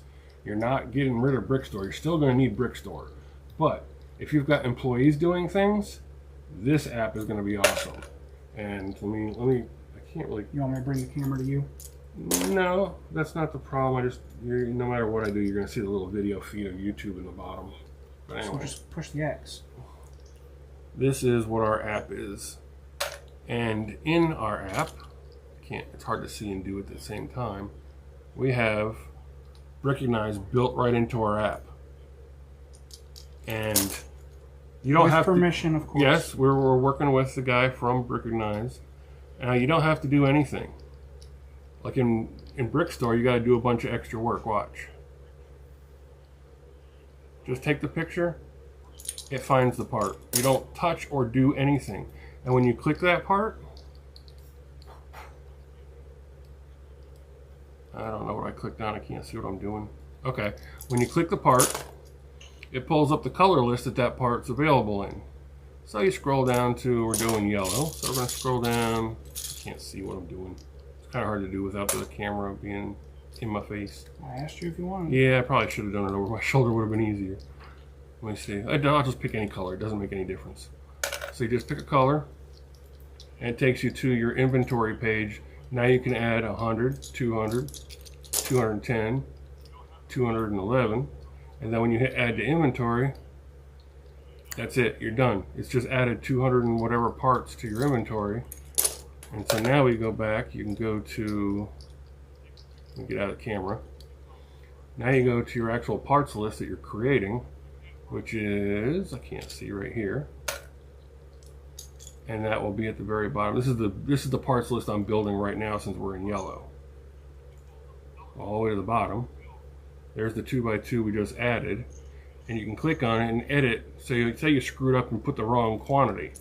So you can open it up, change the quantity, add descriptions, add comments, whatever you want right in here as you're doing it. Can't see it at all? Can't see anything. Your hand's in the way. Really? All right, well, give me the camera. Let's do this right. If I want to show it off, just unplug it and give it to me. I'm gonna turn this light off too, so it makes it easier to see. Right over there.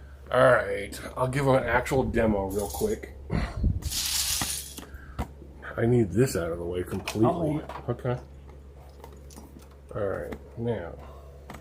Right now. Right now. Tilt the camera down. Oh, that's much better. Can you see me now? I'm gonna give it a second till I can. I'm gonna give it a second till I can see it on the screen. That's why I had this here.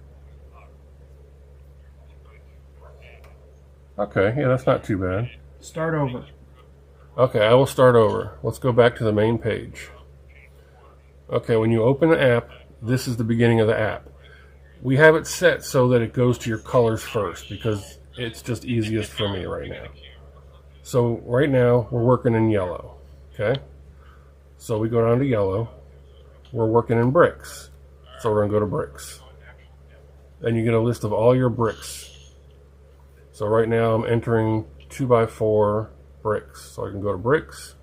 I can click on 1, 2, 3, 4, 5, 6, 7, 933. And then I can add to inventory. That's it. Now you go down to 2x3 bricks. Add 10, 20, 30, 40, 50, 70, 1, 2, 8, whatever. Doesn't matter. Add to inventory. Done. 2x4 bricks. 1, 2, 3, 4, 30. Oh, you screwed up. It's only 240, so you hit minus. And you only got 40. Plus and minus to add quickly. 1, 2, 3, 1, 2, 3. Whatever. Okay, so that's adding parts to inventory really quick. Now, once your parts are in inventory, say you realize you screwed up. It's like, oh man, I hit the wrong. I saw it was 330. It's supposed to be 430. You can go over to your parts list, scroll down to the latest thing you just added, blah, blah, blah. It's going to be all the way down here at the bottom. Let me get the video out of the way. So, say you screwed up on your 2x3s. You click it, it pops up, shows you how many you're adding to inventory, the current price, if it has comments, remarks, whatever. You can change new and used. It automatically updates the price as you do that. So say you want to subtract 10 from here, so it's okay, or add 10. I screwed up, it's only supposed to be 67. You hit save. Now it goes back to your, it'll go back to your parts list. And if you want to change something else, you can change it. Now I know that these 3 parts shouldn't be in here, so we're going to delete them. You want to delete it? Yes. You want to delete it? Yes. You want to delete it? Yes. That's my current list that I'm building. Okay. So if you want to go through categories and not parts, I will in a minute. You can go to categories first. So if you're working in bricks, how about B? Figure out how to type or read bricks. Now what it's doing right now is it's pulling up a complete list of like all bricks. I mean, every brick that Lego makes should be in this list, every size, not every part and color, but every size should be here. I don't like sorting this way because it brings up a bunch of crap I don't care about. But say you're entering 2x2 L bricks. Okay, right now I'm working with. I'm gonna enter green.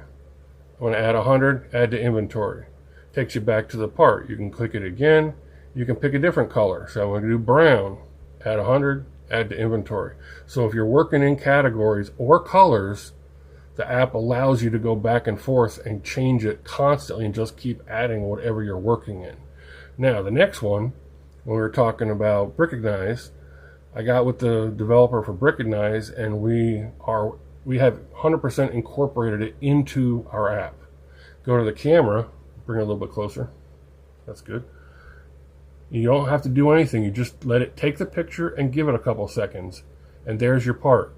So now you want to add this. Now what it's going to do is, when you click here, it recognizes the part, but Bricklink does not recognize color. So when you click this, just like in Brickstore, it says, okay, what color do you want to add? Well, yellow is the only one available right now in that particular part.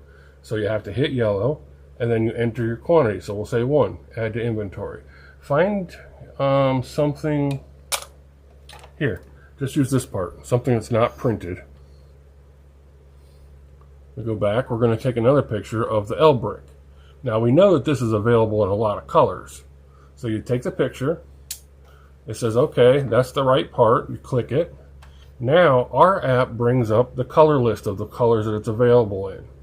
So whatever color you're working in, you just click it, takes you to the thing, updates the price, you can add 10, add to inventory. You're done. Now you go back to the camera, take another picture of another part, and do the same thing. It doesn't matter about color because the app is going to ask you what color you want to enter. So, like I said, our app is wicked.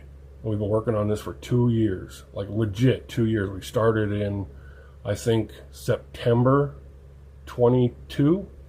Something like that. I think that's when we started the app, is September 22.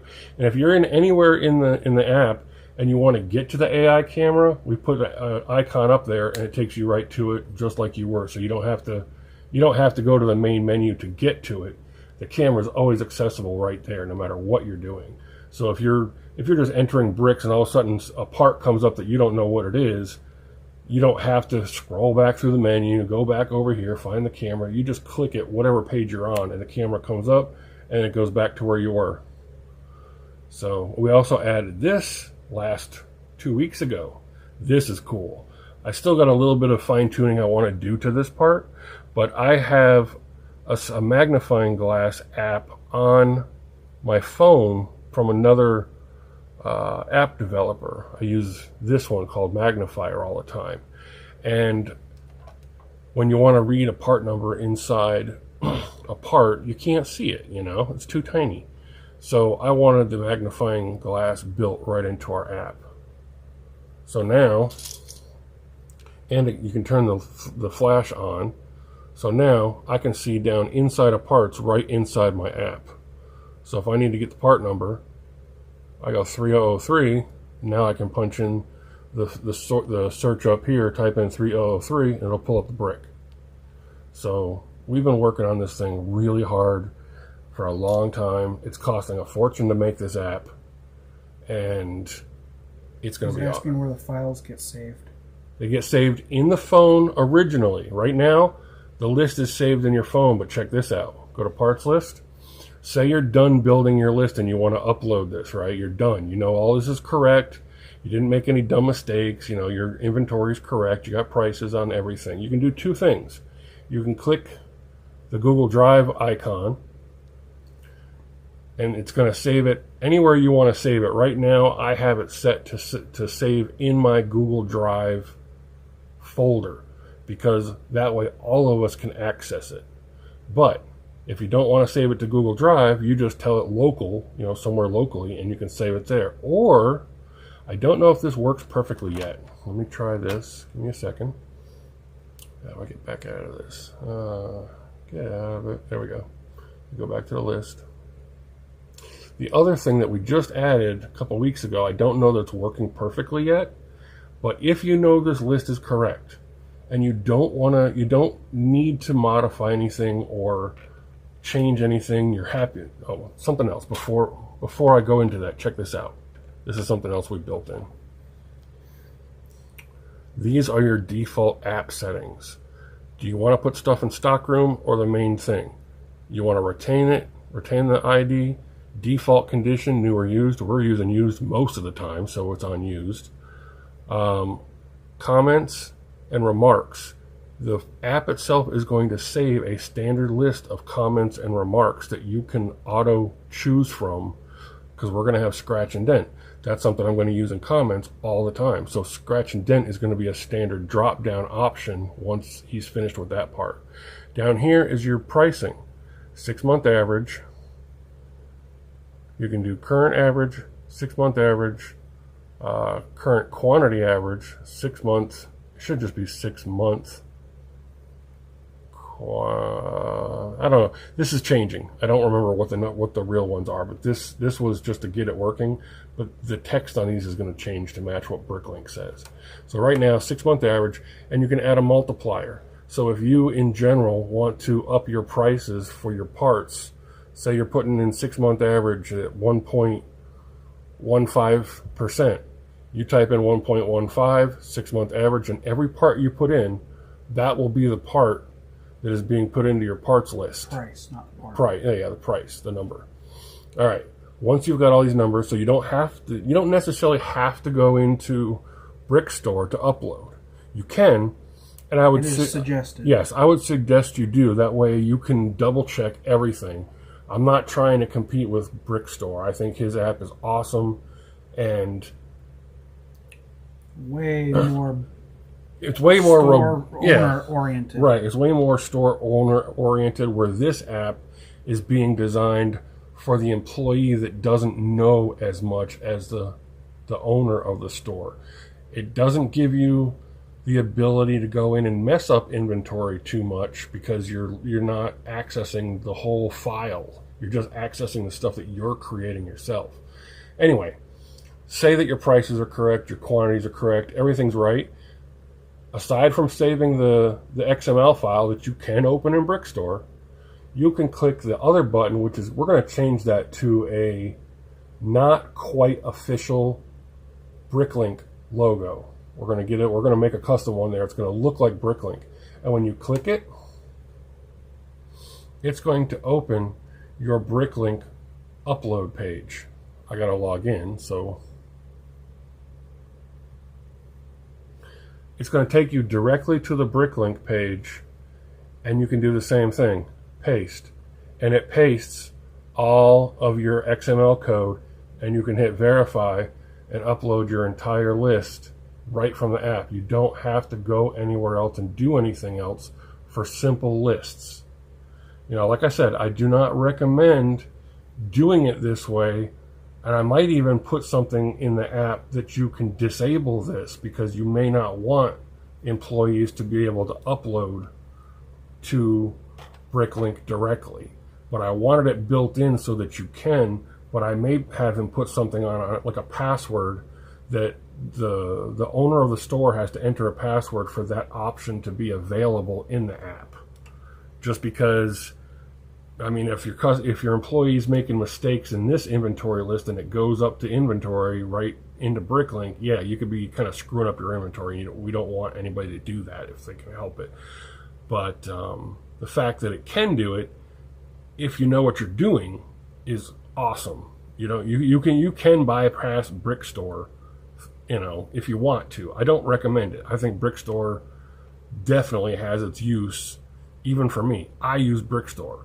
What we do is we'll build 3, 4, 5 lists, right, and then input them all in BrickStore all at once. Right. And Alex verify all the prices. And yeah, Alex will make 2 or 3 lists. I'll make 2 or 3 lists. We save them to Google Drive, and then when we're done, I go on the computer in BrickStore and open up all the lists and combine them, verify the quantities and prices are right, and if we want to adjust anything, we can do it there because it's very easy. However, that's not something you want an employee messing with. So this app was made for the employees. It does a little bit more than an employee needs, because there's certain things I want it to do, and that's what I'm adding.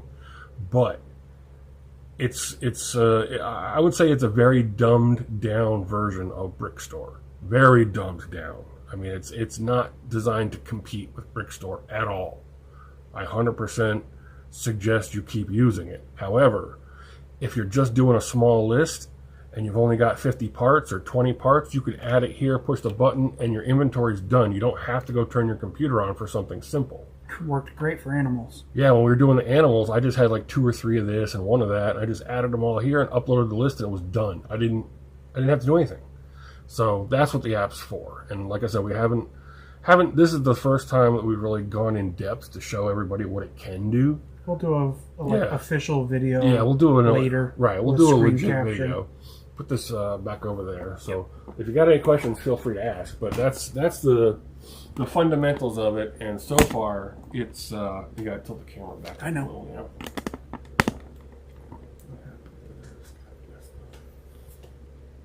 There we go. That's better. But yeah, well, like I said, we've been working on it for a long time, and it's been fun and frustrating at the same time. I'm really glad that it's right now the app is 99.9% done. The only thing that's not finished are a couple little cosmetic things that I want to change, because some of the images are skewed a little bit, so I want to fix that.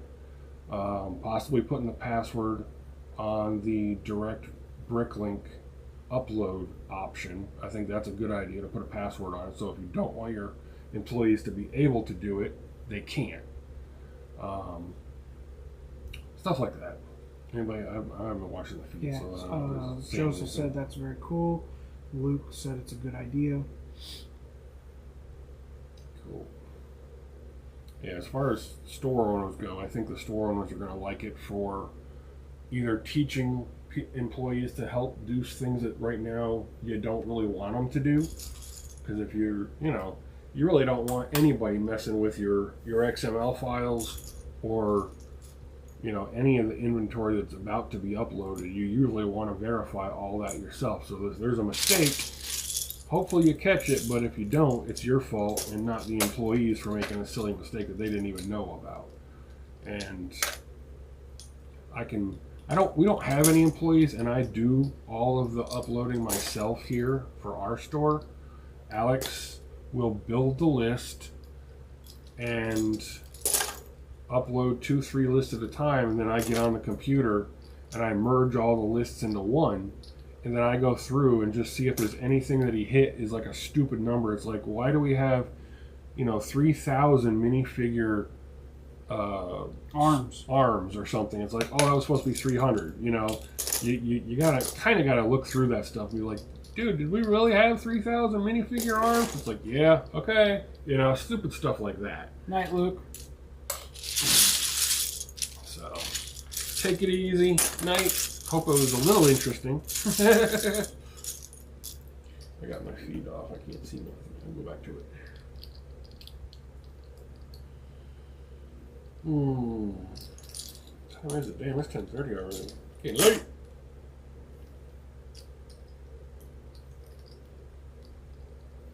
There we are. There it is.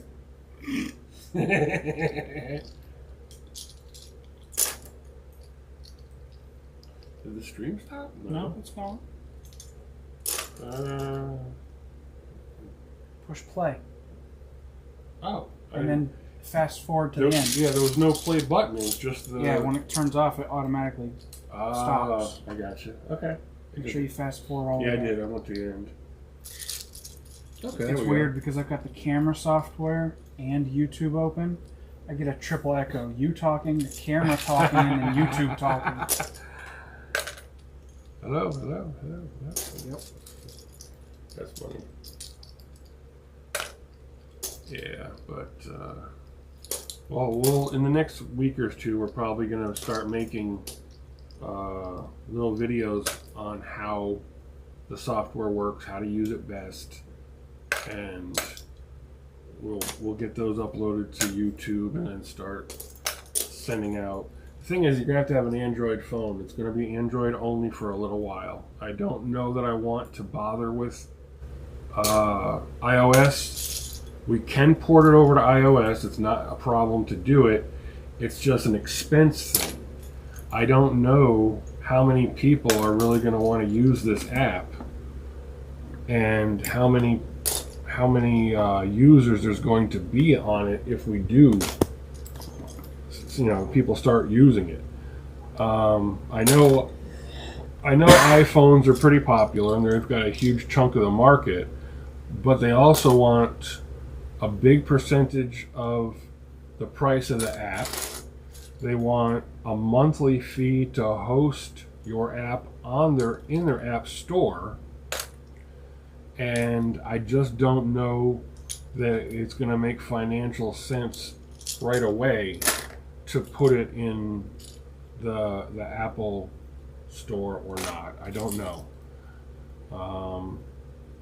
We're kind of trying to decide what to do. If it's set up with like a small subscription service or a donation thing, or it really comes down to money. And it's not that I'm being greedy about it, but Apple, Google, all of them want to get paid. They don't care whether you sell your app or not. They want money just to be hosting it.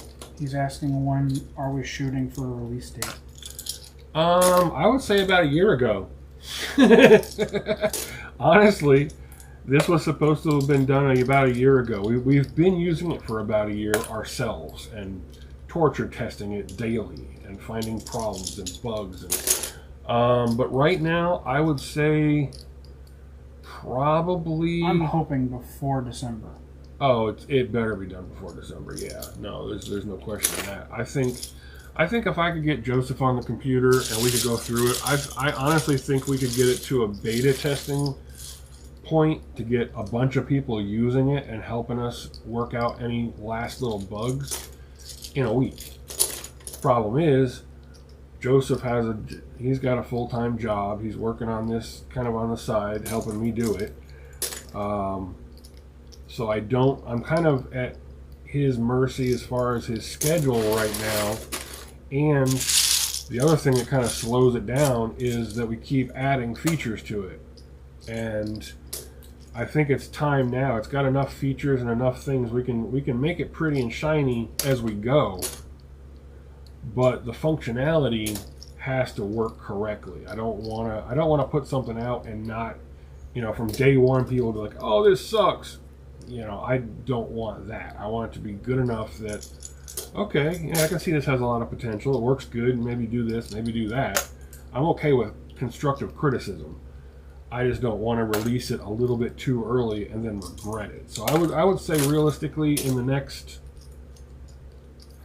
I would talk to Joseph before I gave you a real date, but I'll bet you within a month, 2 months at the most, we should be able to have it to a point that we can start letting people use it and feel comfortable that, okay, it's stable, it's working, there's no problems. And right now there aren't many problems. I mean, there's a couple little things that are issues. There's a few parts in the database that are missing, and that's going to be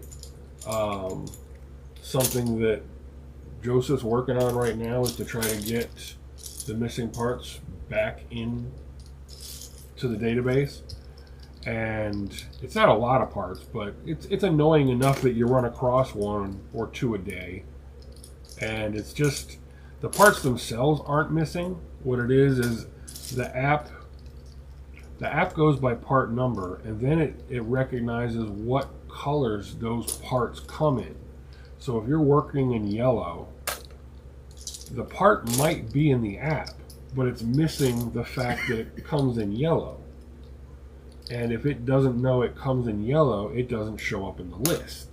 So it's not so much missing the parts, it's missing the colors. It's got a broken link somewhere. Yeah, there's a messed up link somewhere where a color got missed, didn't get added to the list, so the app doesn't know that it comes in yellow or red because that reference is missing. And that's something he's working on right now, to work out those bugs to fix the color lists so that we don't run into it. I mean, I entered thousands of parts and maybe found like 10 that were missing. So it's not like a huge deal, but it is something that somebody will run across eventually. Within a week, I'll be getting messages like, "Hey, this part's not in the app. Why?" It's like, well, because the color's not there. Not the part. If you go in through categories and go to, go find the part in the categories, the part does exist and it is there. But when you click on the color options, that one color could be missing. So it's a minor issue. It's not, but it's something I want to get ironed out before we make it public, because it's a stupid problem that it's going to be a pain to fix for Joseph, but in general, it's not. Grab your phone. I'm going to move this. It's not a complicated problem. It's just a complicated thing to fix. And I'll be honest, it's been an uphill battle getting this to work properly from the beginning, mostly because Bricklink's not willing to help. Yeah, Bricklink has certain things on lockdown that they are not. It's information in the databases that they are not sharing. However, I give him credit. Lucky him. They have given Brickstore this extra information, and he's allowed to use it. And we can't. So we have to find a way to get it ourselves, and that's that's part of the problem. We tried doing it the easy way. We tried going to everybody and getting them to help. Okay, where's this information? And in the end, the answer was, well, once upon a time, Bricklink used to make this available, and now they don't, and we're grandfathered in, and you're not going to get it. So it's like, okay, well, that's fine, I get it. But we are working through it, and we are getting it all. So shortly, we'll be done, and the database will be fixed. And the cool thing is, is there anybody watching this? Yeah. Okay, how many is yours? Say 5. Okay. Two of that's us. Yeah, 2 of them is us. One of the other cool things in the app is it will auto update, not daily, but weekly. It's probably going to update 2 or 3 times a week on its own in the background of your device. You don't have to do anything. You don't have to update anything. You'll just get a notification noise and a notification in your menu that the app has updated the multiple databases that it's using, so that you know that your database on your phone of parts is up to date. So every day, there's a special spot on Bricklink you can go to and see every new part that they have added to Bricklink every single day of the week. And every day there's probably between 3 and 10 parts that get added to Bricklink every single day. And our app, the way it's designed, is it is constantly watching for changes that Bricklink's making to their database.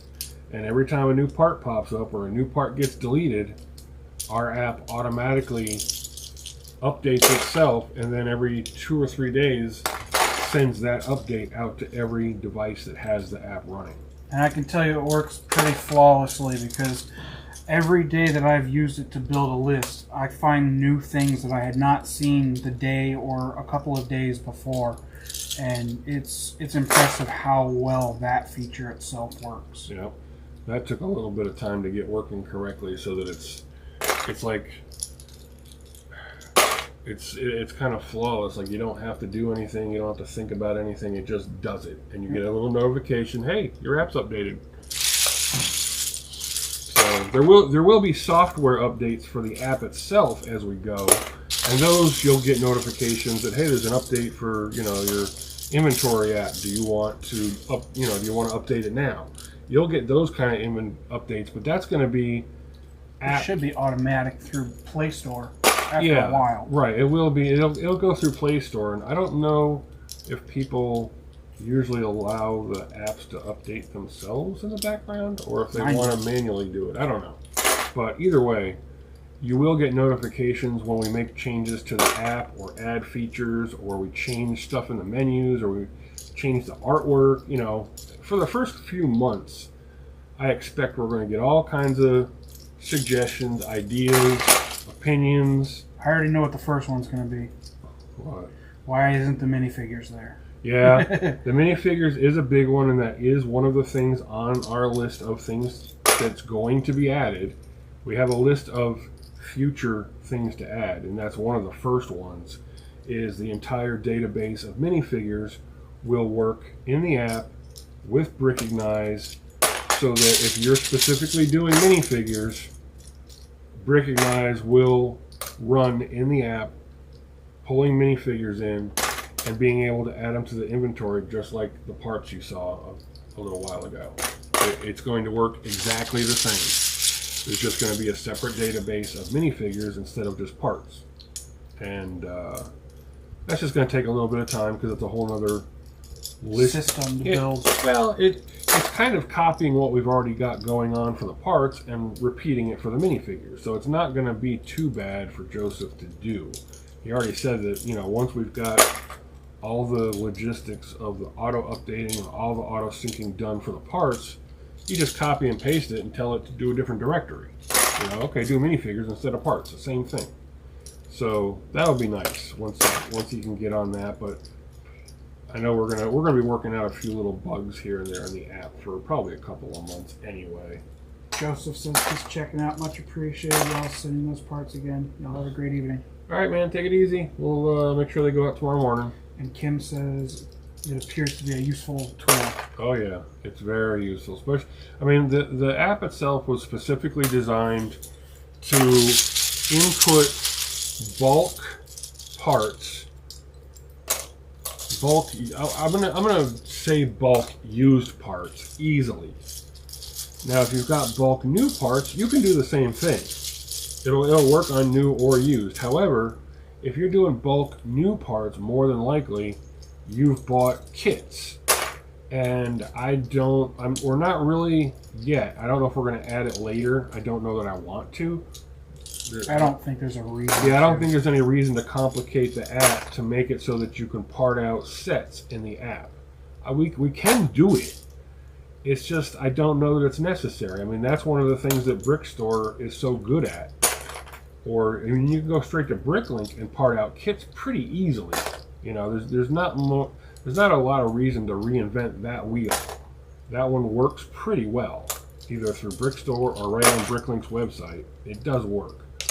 But the problem we had was, how do you inventory individual parts or bulk parts quickly without having to have a computer sitting in front of every employee? That was pissing me off. I hated it. We actually put, here in our sorting room, we put 2 computers at one time so that we could use Brickstore. And I'm not crapping on Brickstore, No. but it was a slow process when you're doing large bulk stuff that you have to scale at the exact same time. yeah, It was always in the way. What I didn't like about it, and it had nothing to do with Brickstore itself. No, the computer was always in the way. Right, I hated having the computer. I didn't want to have a monitor. I don't want to have a keyboard. I don't want to have a mouse. I don't need any of that crap in my way. I just need to enter a number and move on.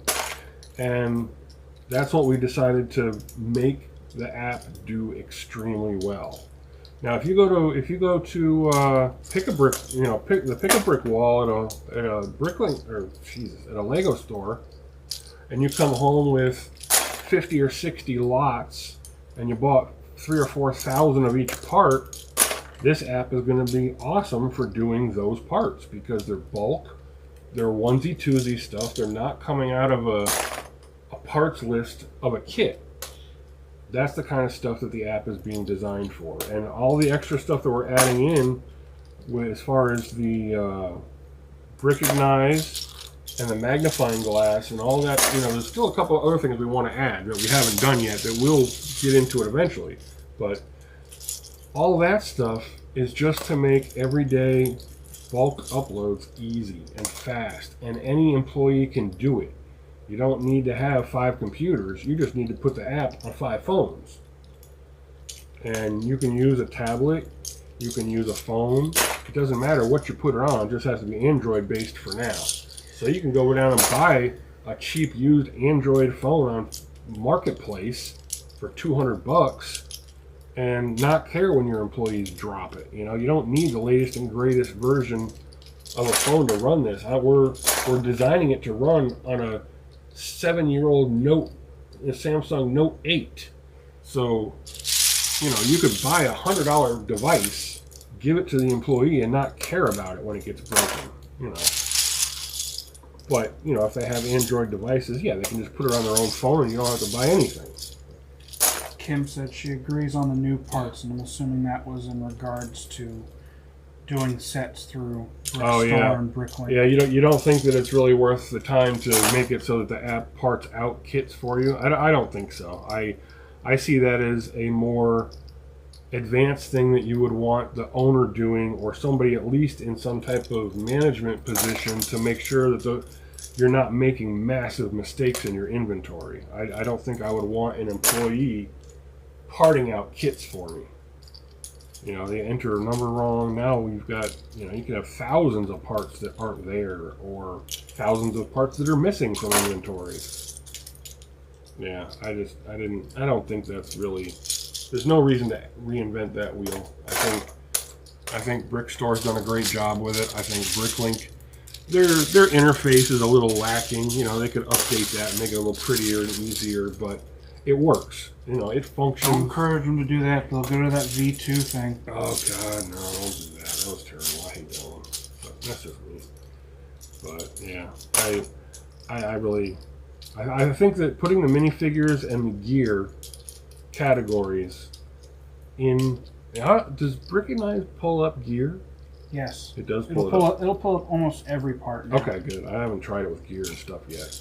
I know it does the I haven't tried the big containers, but I do know that like watch pieces and wearables, all that stuff does work. Okay, good. So yeah, I can see doing the minifigures and the gear making a lot of sense because the AI camera, you know, BrickOwl is doing an awesome job on maintaining that and building it.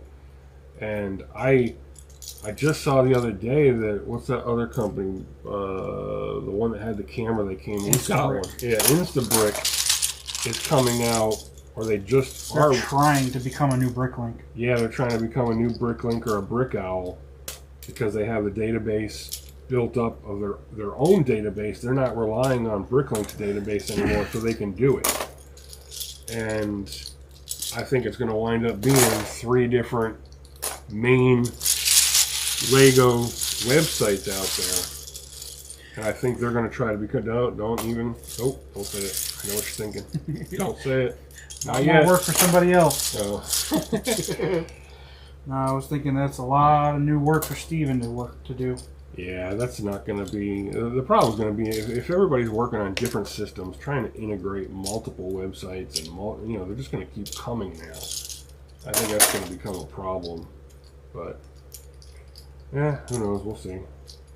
Not my problem. My problems are simple. Like, is this part good enough to sell? Those are the kind of problems I have.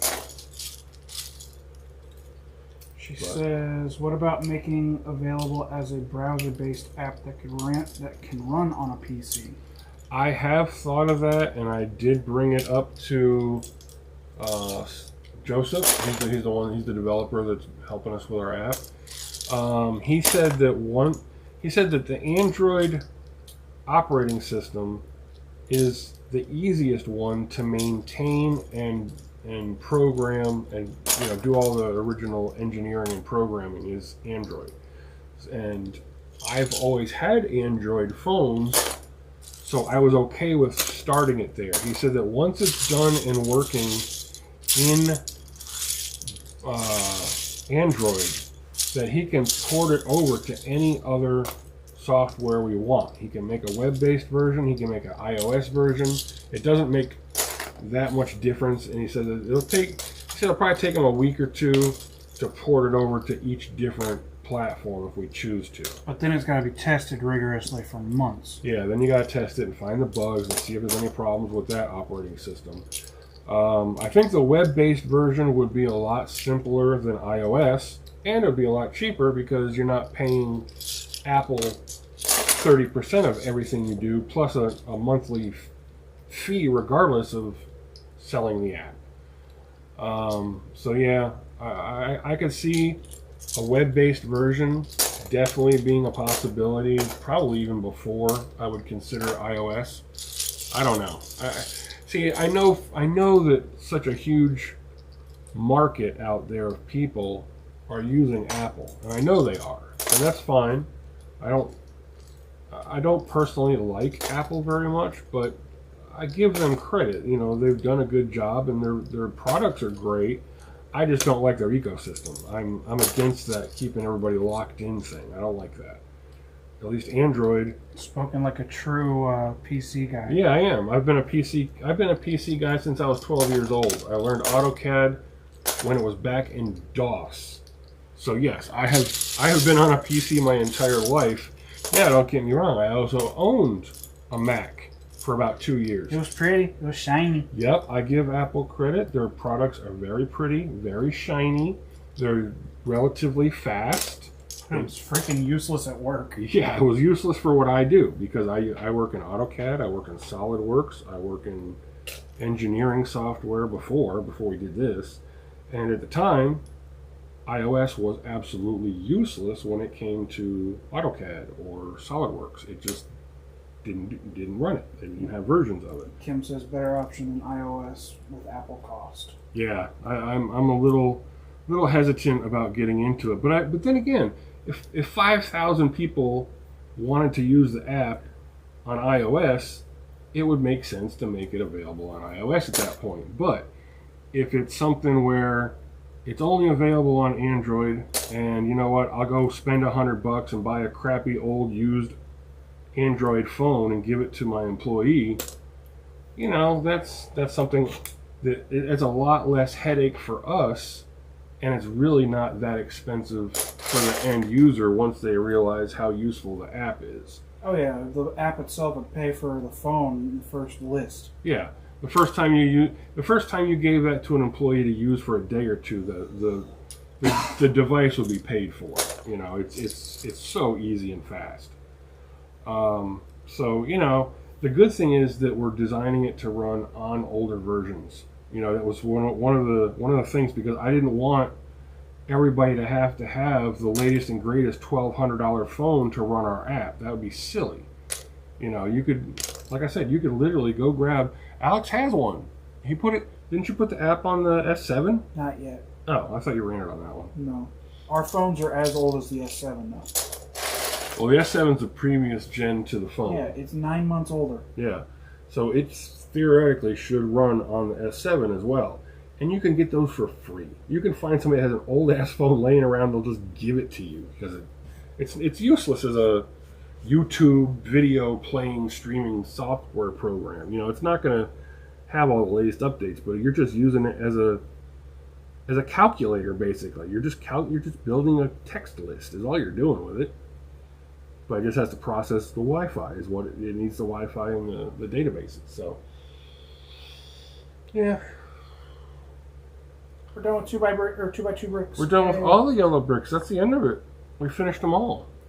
Nice. Now we can do the inventory and see how many we got. There's got to be. I bet you there's 5,000 bricks here. As a guess. Probably more. Maybe. And this is all the 2x bricks. That's going to be over 2,000 all by itself.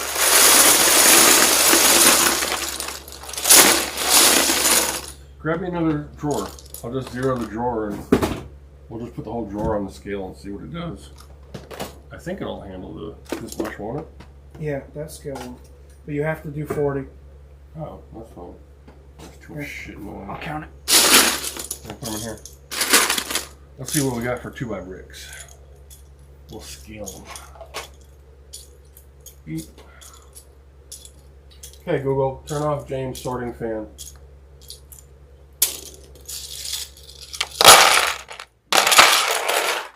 Okay. Yep. Alright. 0 grams. Off the table. That changes it more than anything, leaning on the table. Sorry. That's 40, right? Okay.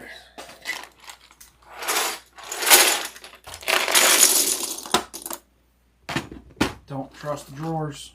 I know, I'm not. This isn't inventory. I'm just bullshit numbers.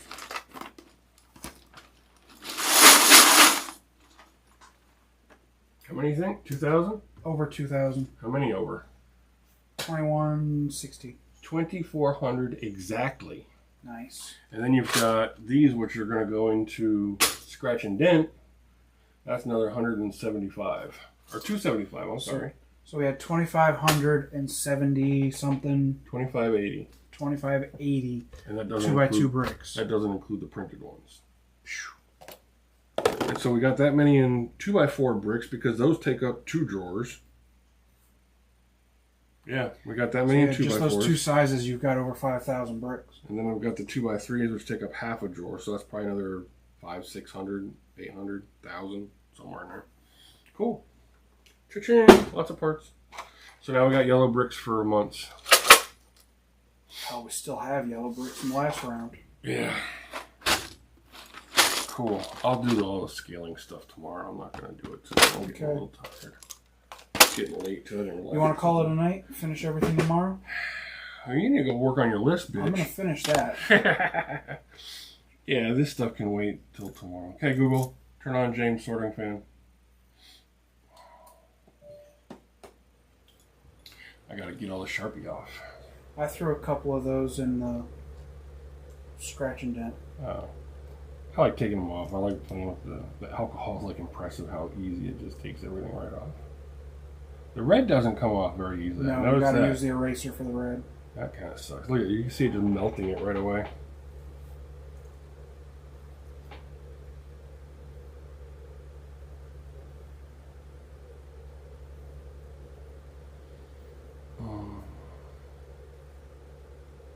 Oh, that one's like stained.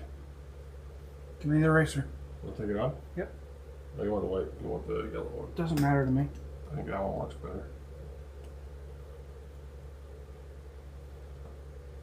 That one's stained too. These little bastards and their Sharpies. All you gotta do is buff the face. Stop doodling on Legos. It makes my life more difficult. That one came clean. Fun fact, alcohol and a pencil eraser takes off Sharpie stains, not just the ink. If you don't know, you know now. Pro tip. Right? Yep. Pro tips. There you go.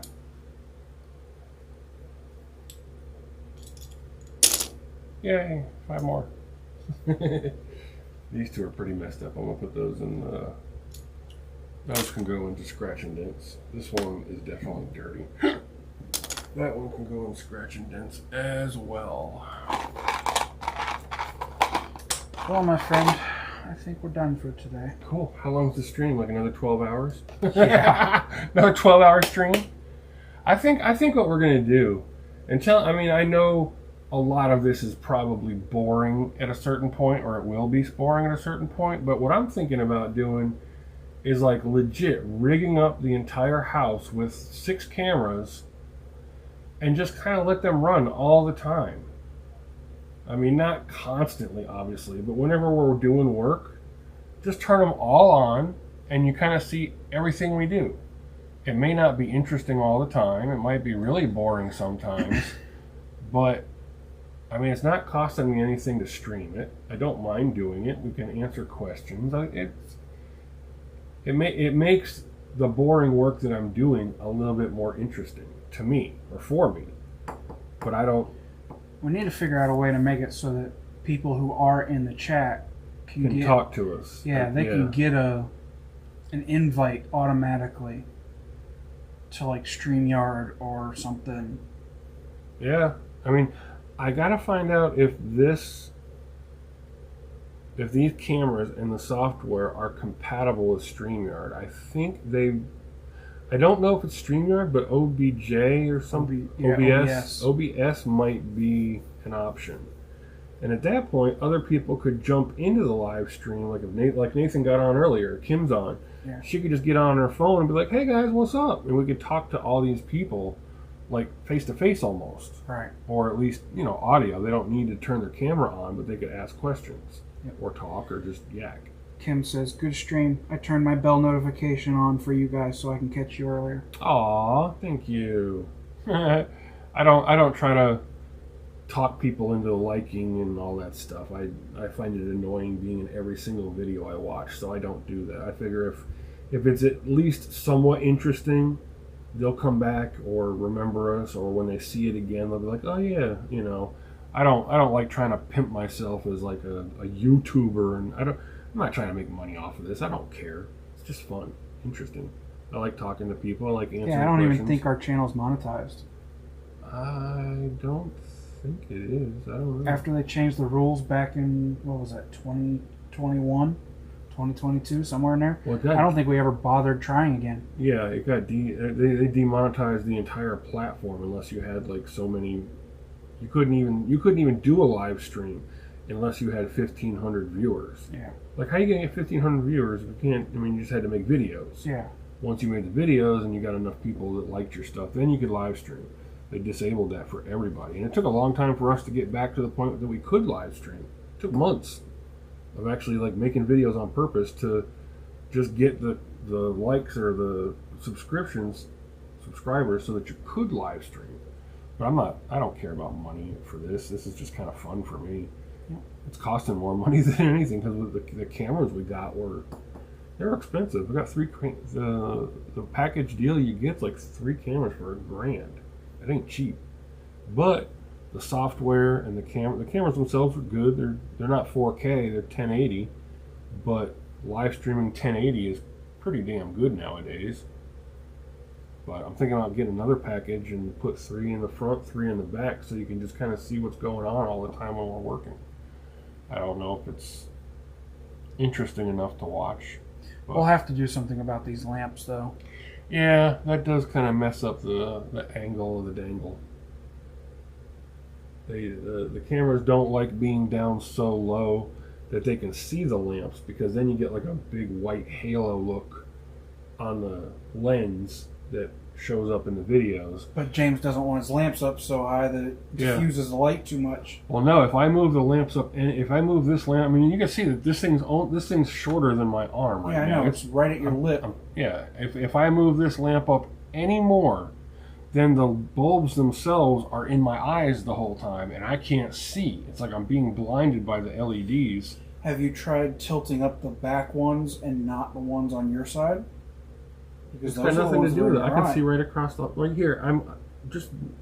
I can see just the edge here. That whole lip bends up. Have you considered bending up the back ones and leaving the front ones alone? Yeah, then I'll be blinding Evelyn if she's sitting over there. Not if you raise it up. Raising it up doesn't fix it. It makes it worse. Now you're above my glasses, and now I've got a glare on my glasses. That doesn't work. We tried it. What we need is we'll figure something out. We need something ridiculously bright all the way up at the ceiling just to brighten the whole room. But then you lose a lot of the brightness you've got here when you're looking at parts close up. Yeah. So you need. Now you got to use the app. Now you got to turn the app on and leave your flashlight on 24/7. That's it. That's funny. All right, guys. I guess we're going to get out of here. It's getting late. I'm going to go watch TV and slack off for a while. It's enough digging through 6,000, 7,000, 8,000 yellow bricks. Everything in the house looks like it's jaundiced now. It's staring at yellow for hours. All right, we'll talk to you guys later. Thanks for stopping by and checking out our crazy streams. And tell us if you think it's worth doing more. You know, is it obviously it's we're not trying to be the most interesting people on YouTube, but is it worth doing? Obviously, if there's a couple people watching, at least a couple people might think it's worth doing. But I don't know. Tell us what you think, because I don't know. I don't know what people want to watch. So, all right. Talk to you guys.